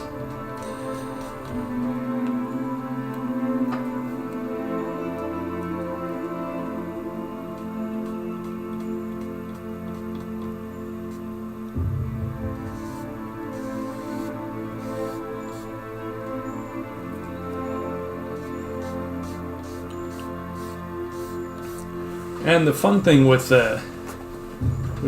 candlelight is that you can ultimately you can start to play with some really quick fall off, right? So yeah, I'll be catching some light down here, but it won't be as bright as, say, the light that's a little higher up, a little closer to the candle, right?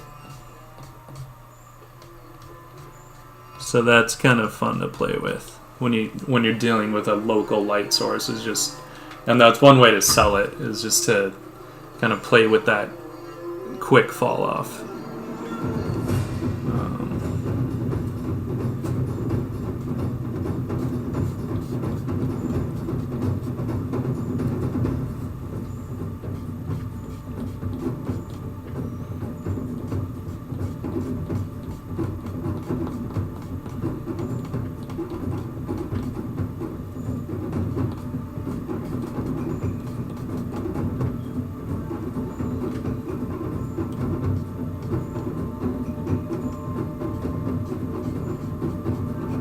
Bit of that foam in the ale.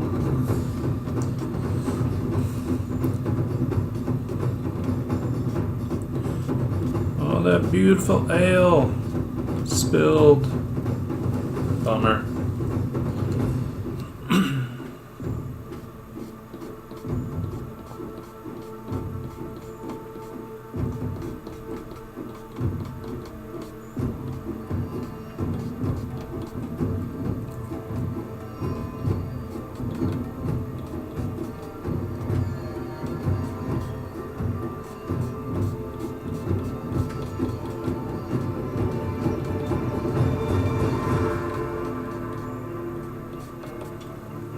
Right, so again, this is just us getting into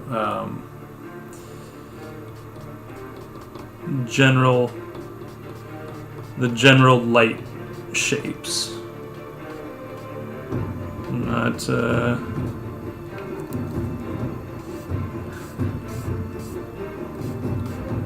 Not trying to get detailed yet. Shit. Trying to think if I want that. Yeah. She should be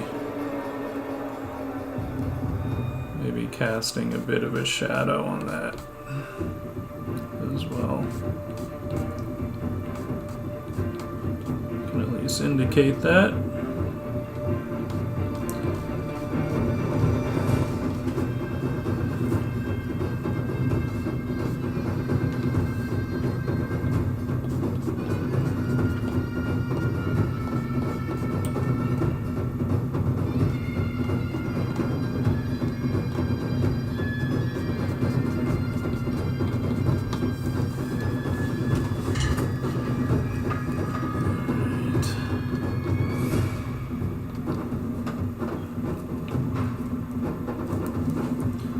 Let's get a little bit of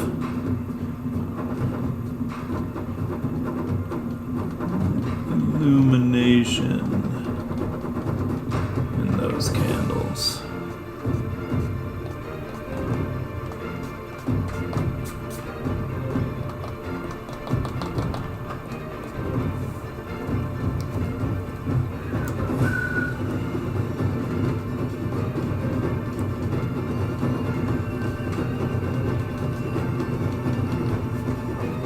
Alright, then our pink pearl will help kind of define things a little bit more. Do I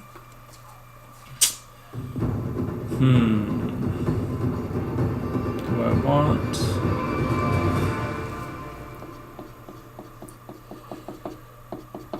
I kind of like to add flares on the lights, and I think I might.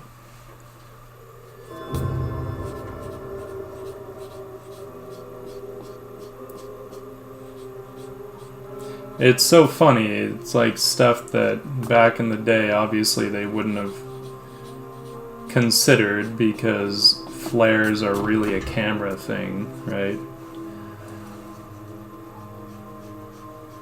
And until they started using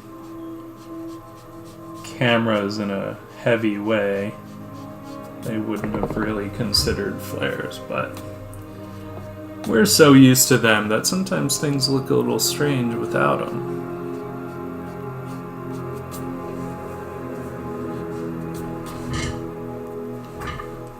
Alright.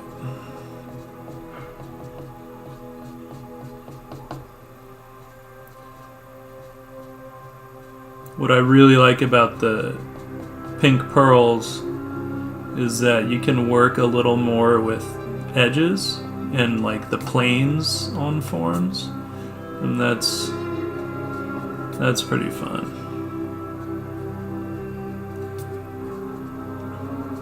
And then I'll get really detailed with that little Tombow.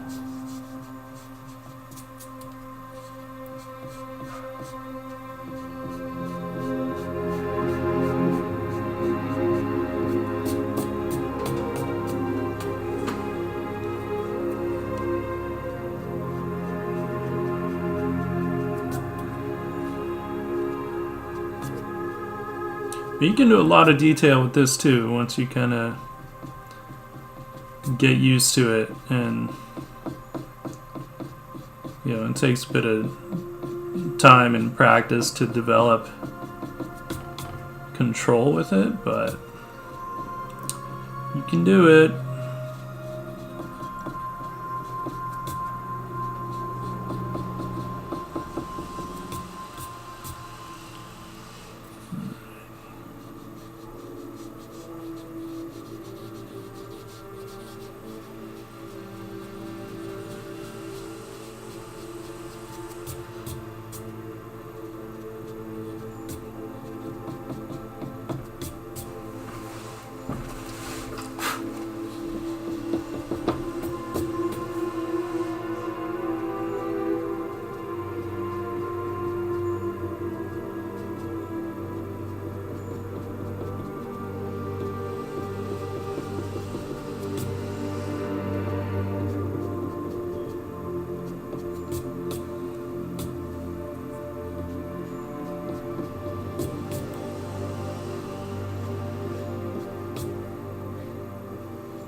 This pink pearl can also give you some nice kind of calligraphic marks, which is cool when you're erasing. Sometimes that's handy if you're, you know, doing smoke or something like that.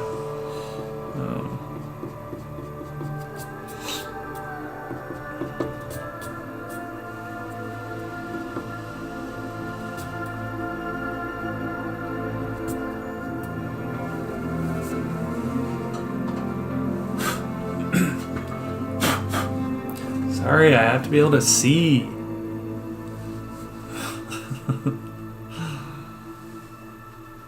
Sometimes it's more important that I see the picture clearly.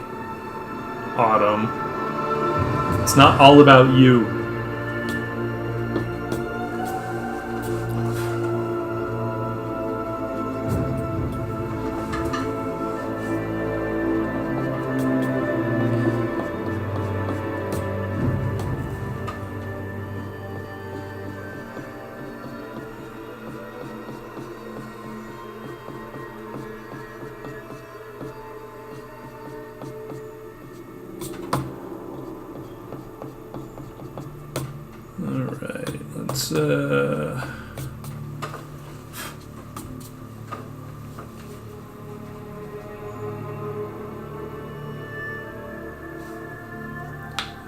Let's see here.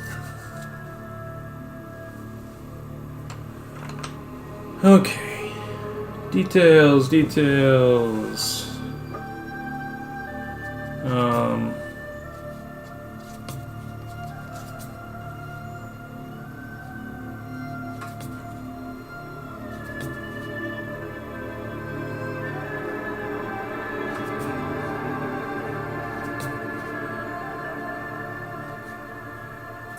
Our little Tombow Mono Zero.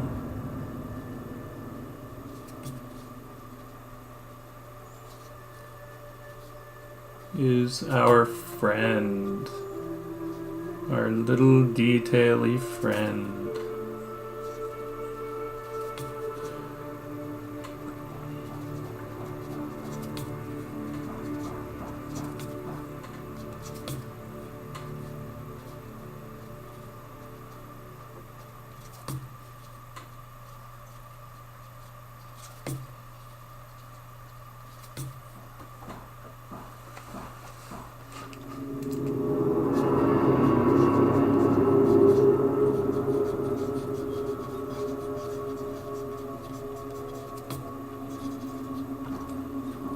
Always good to play with different kinds of marks.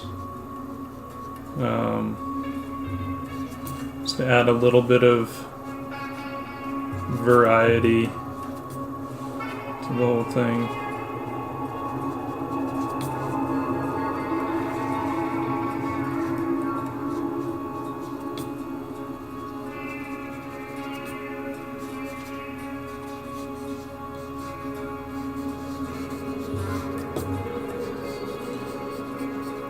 Yeah, nice to add some texture into the lights as well.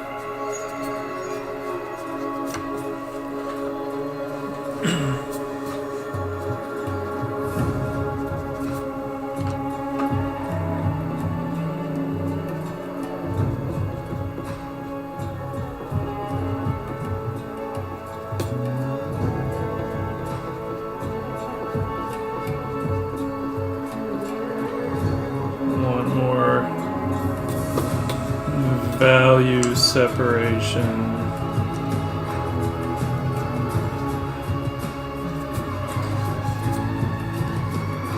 But since we also have all these other candles, we, should get into a little bit of the secondary lights. And oh my god, look at that, an excuse for rim lighting. Ha!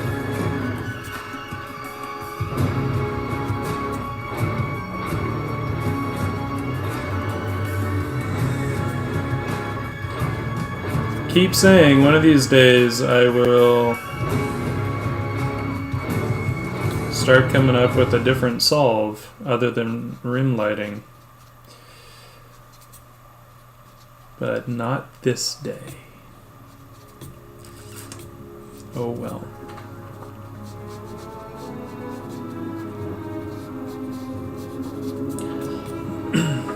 And I don't mind rim lighting as long as there's like a reason for it. Yeah, it's not a bad thing.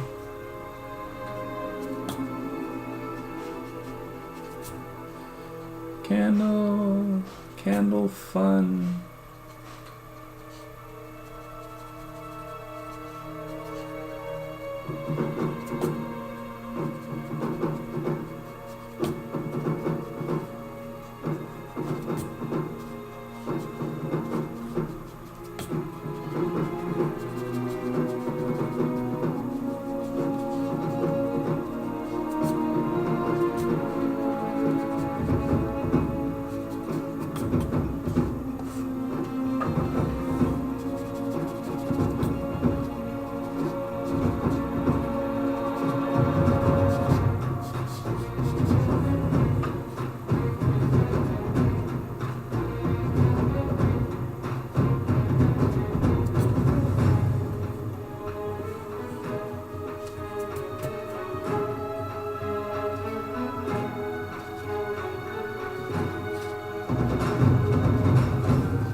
Indication of like scars and stuff on this guy.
And he still didn't learn his lesson. Well, no one ever said orcs were smart.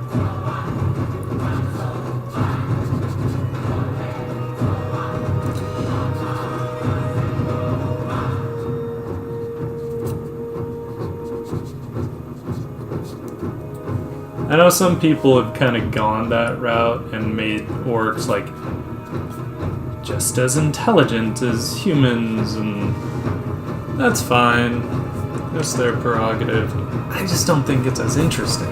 I like the brutish orcs. I think, I don't know, there's something there. I don't mind like making them not just like mindless brutes.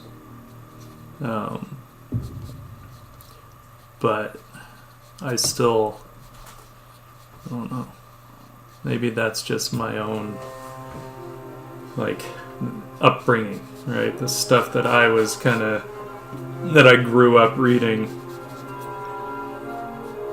Dragonlance and all that stuff. They were intelligent to a point, but not as intelligent. They were more like cunning in a primal way, right? And then like bigger and stronger than humans and elves, I think. I don't quite remember Dragonlance's elves all that much. I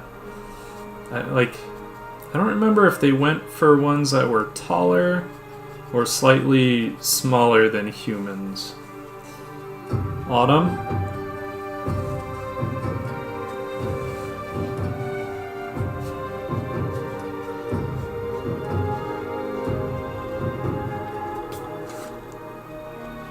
Okay. No, but I don't think the orcs would have to be a monocultured race. You know? But just saying that maybe they don't have the mental capacity that, you know, some of the other races do. It's not a monocultured thing, it's just a biological thing. Within that, they could have all kinds of different beliefs and all that stuff. You know, but maybe their brain cavity just isn't as large as the other races, you know, which you can just get by looking at some of the other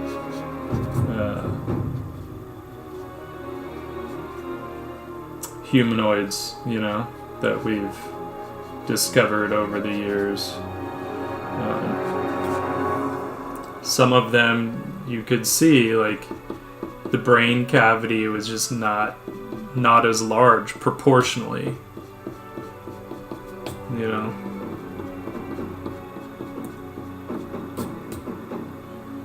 And that's one of the ways that they kind of gauge the intelligence of some of those past races. It was like, well, okay, they had a head that was about the same size as ours, but their brain cavity might have been half the size. So that is probably a fairly clear indication that they weren't as smart yet. That got a little light. Nice thing is this will stay damp for a while, so you can kind of come in and kick things back later on without having to put more Gamsol on it, and then risk, you know, completely messing it up with new Gamsol.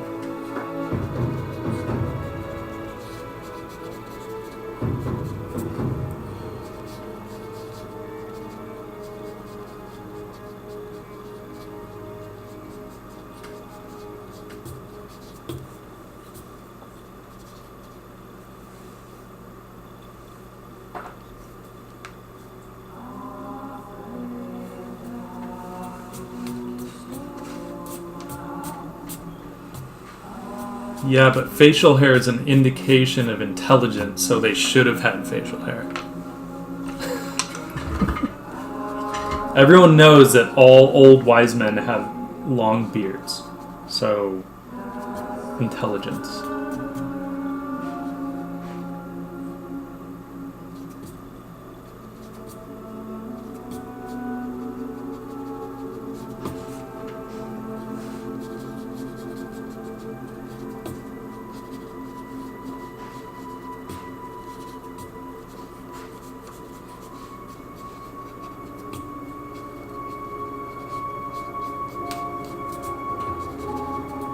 Let's see here. Alright. I pop this back onto the front and see where we're at. But first, is kind of when I'll do my accents, right? Like the dark accents. Because this will just sort of reinforce the shadows on the back.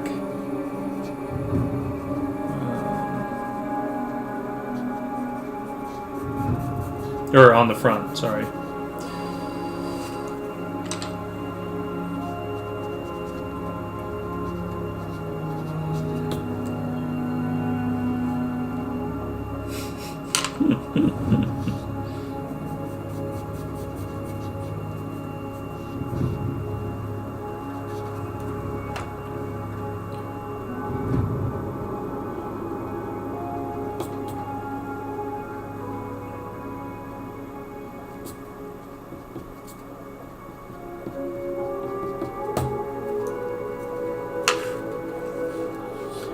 No, my beard is not currently that epic. It was a few weeks ago, though. And then I just got tired of it. Alright, let's, forgot. Almost forgot. A little bit of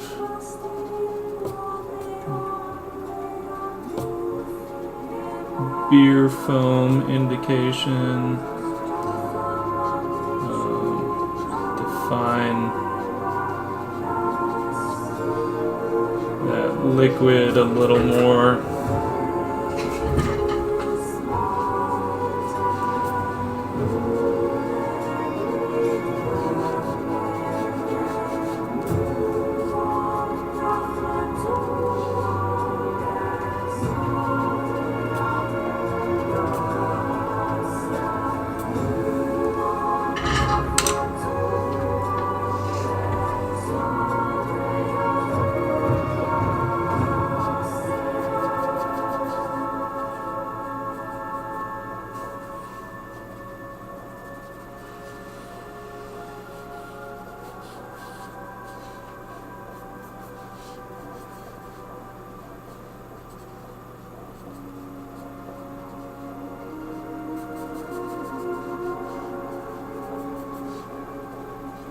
Because I'll also use some 70% on the front to kind of alter the shadows.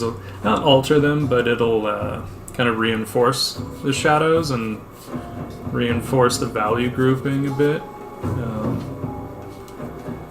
So for when someone was asking before, like how to kind of keep the lighting in check, you know, how to keep track of it. It's all, you know, it's a process. It's kind of little by little, sort of building things up, and always sort of making sure that you're adhering to whatever kind of lighting scenario you're setting up, and then just reinforcing lighting and shadows as you go. You know, starting with the basic shapes, and then adding details.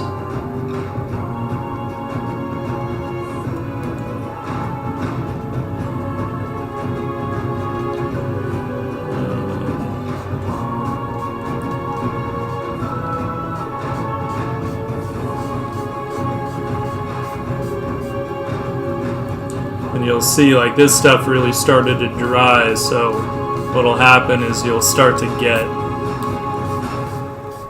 a bit more texture.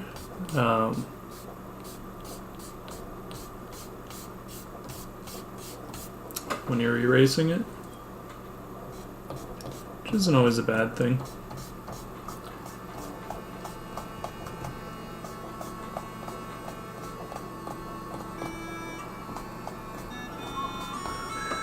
Alright. Back to the front.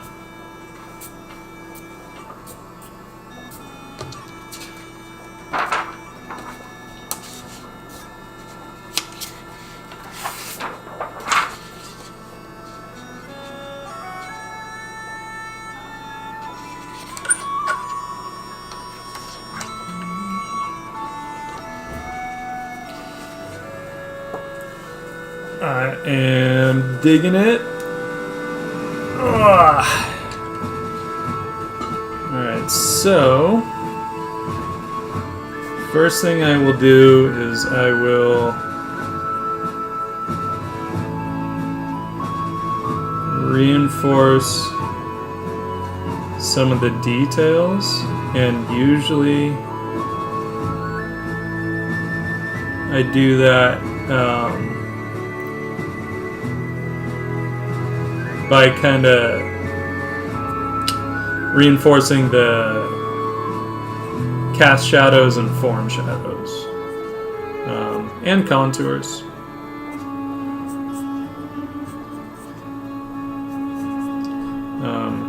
This one doesn't need a whole lot of it, I don't think, so that's cool. Sometimes they need more, sometimes they don't. I feel like I did a pretty good job kind of controlling that stuff as I moved through it, so I'm not gonna worry too much, but it's nice to kind of come in and clean up some of the edges here and there. You don't want to go too crazy and like make it all like really clean. Let's bring in our 70% here, and this will kind of help to bolster up some of our values. And the nice thing is it'll sort of smooth them out and kind of clean them up a little bit. So they won't be, hopefully, they won't be as distracting.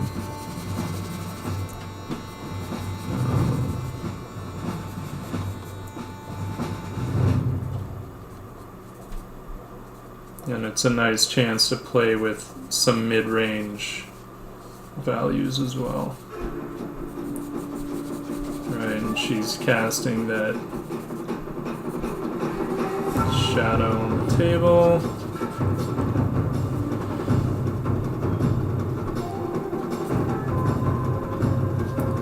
Come in and define this guy a little bit more, a little more separation, you know, between him and the dudes behind him.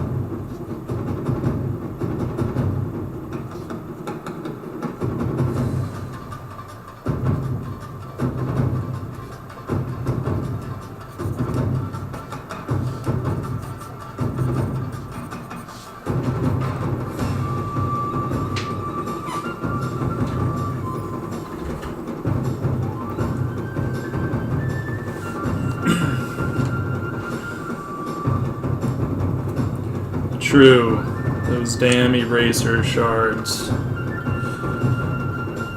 'Cause your pencil will hit that underneath, and then you end up with this really dark mark.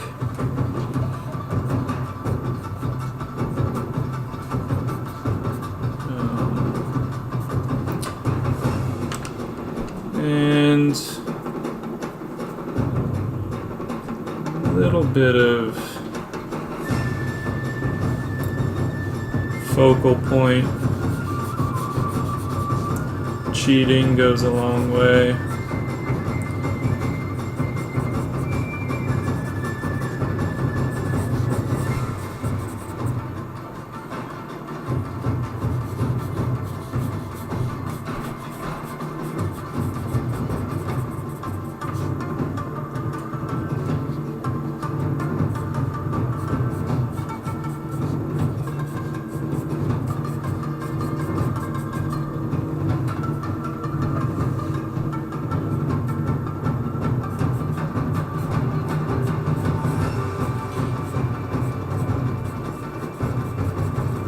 These are almost just kind of like motion lines in the shadows, and it just kind of helps push the viewer more in the direction I want them to go.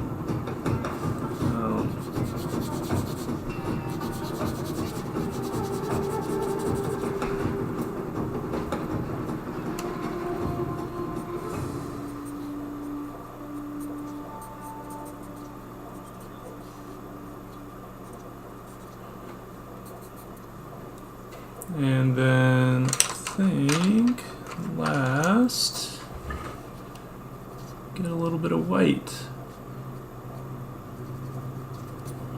So this is one of the nice things when you're working without a sheet of white paper underneath, is then you can really use this to kind of boost some of the highlights and do some much more detailed work if you want.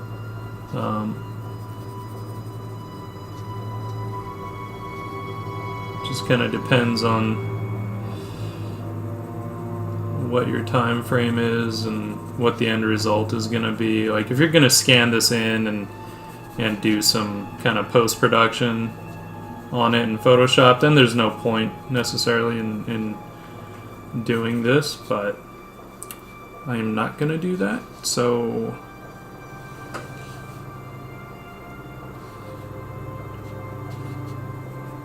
it's nice to kind of be able to add a little bit of additional detail and texture. You know, doesn't need to be much. It's just sort of one more layer. It's kind of how I tend to think of images, you know, in detail. They're just sort of like getting, ideally, like 3 sort of layers of interest in there. So in a sense, like 3 steps in the process, and each step allows me to go a little further into it, right? Because I don't really like to do images where it just, you look at it and that first impression is all there is. You know, I don't really like that. It's not how I like to work.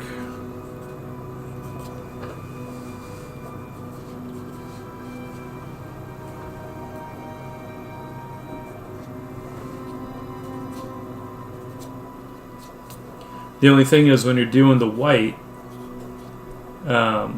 you have to be careful how much other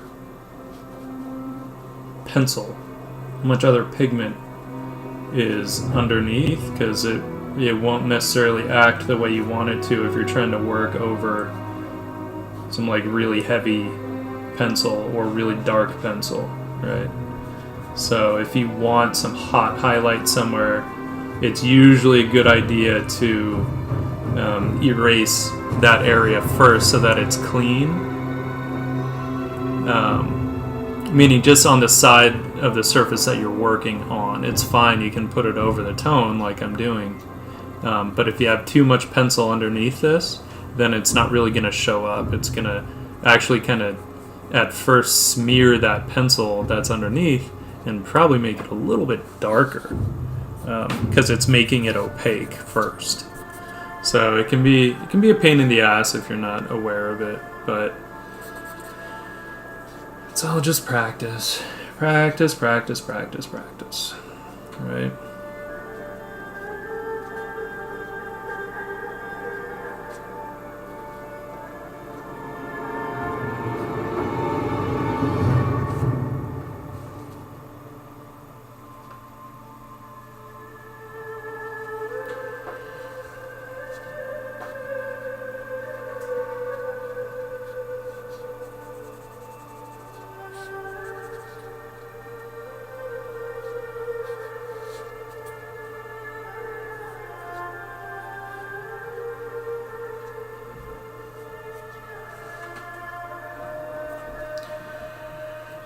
All right, I think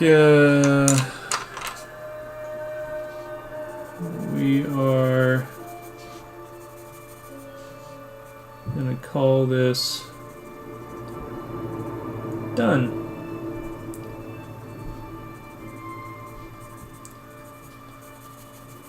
Done, and it's lunchtime. Yay! Lunchtime.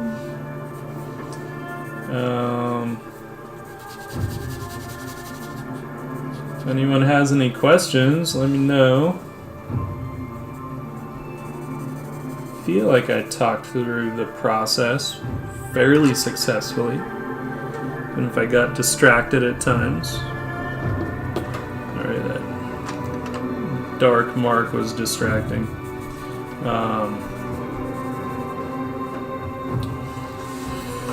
Yeah, I could keep noodling it, but I mean, it's not really gonna get me much more. So, might as well.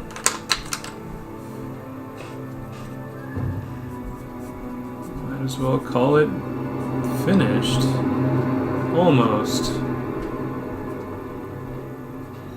Questions, comments, concerns. I don't really care about the concerns, but you know, you can try. I kid. I care. Sort of.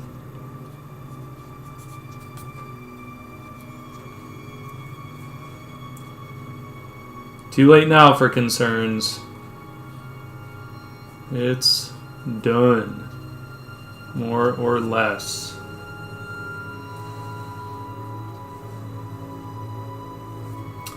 Thanks, man. That was a fun one. I honestly, when I woke up this morning and I was like, shit, what am I gonna draw? What am I gonna draw? I wasn't sure how it would turn out, but I like where it went. It's fun. Little homage to our childhood, huh?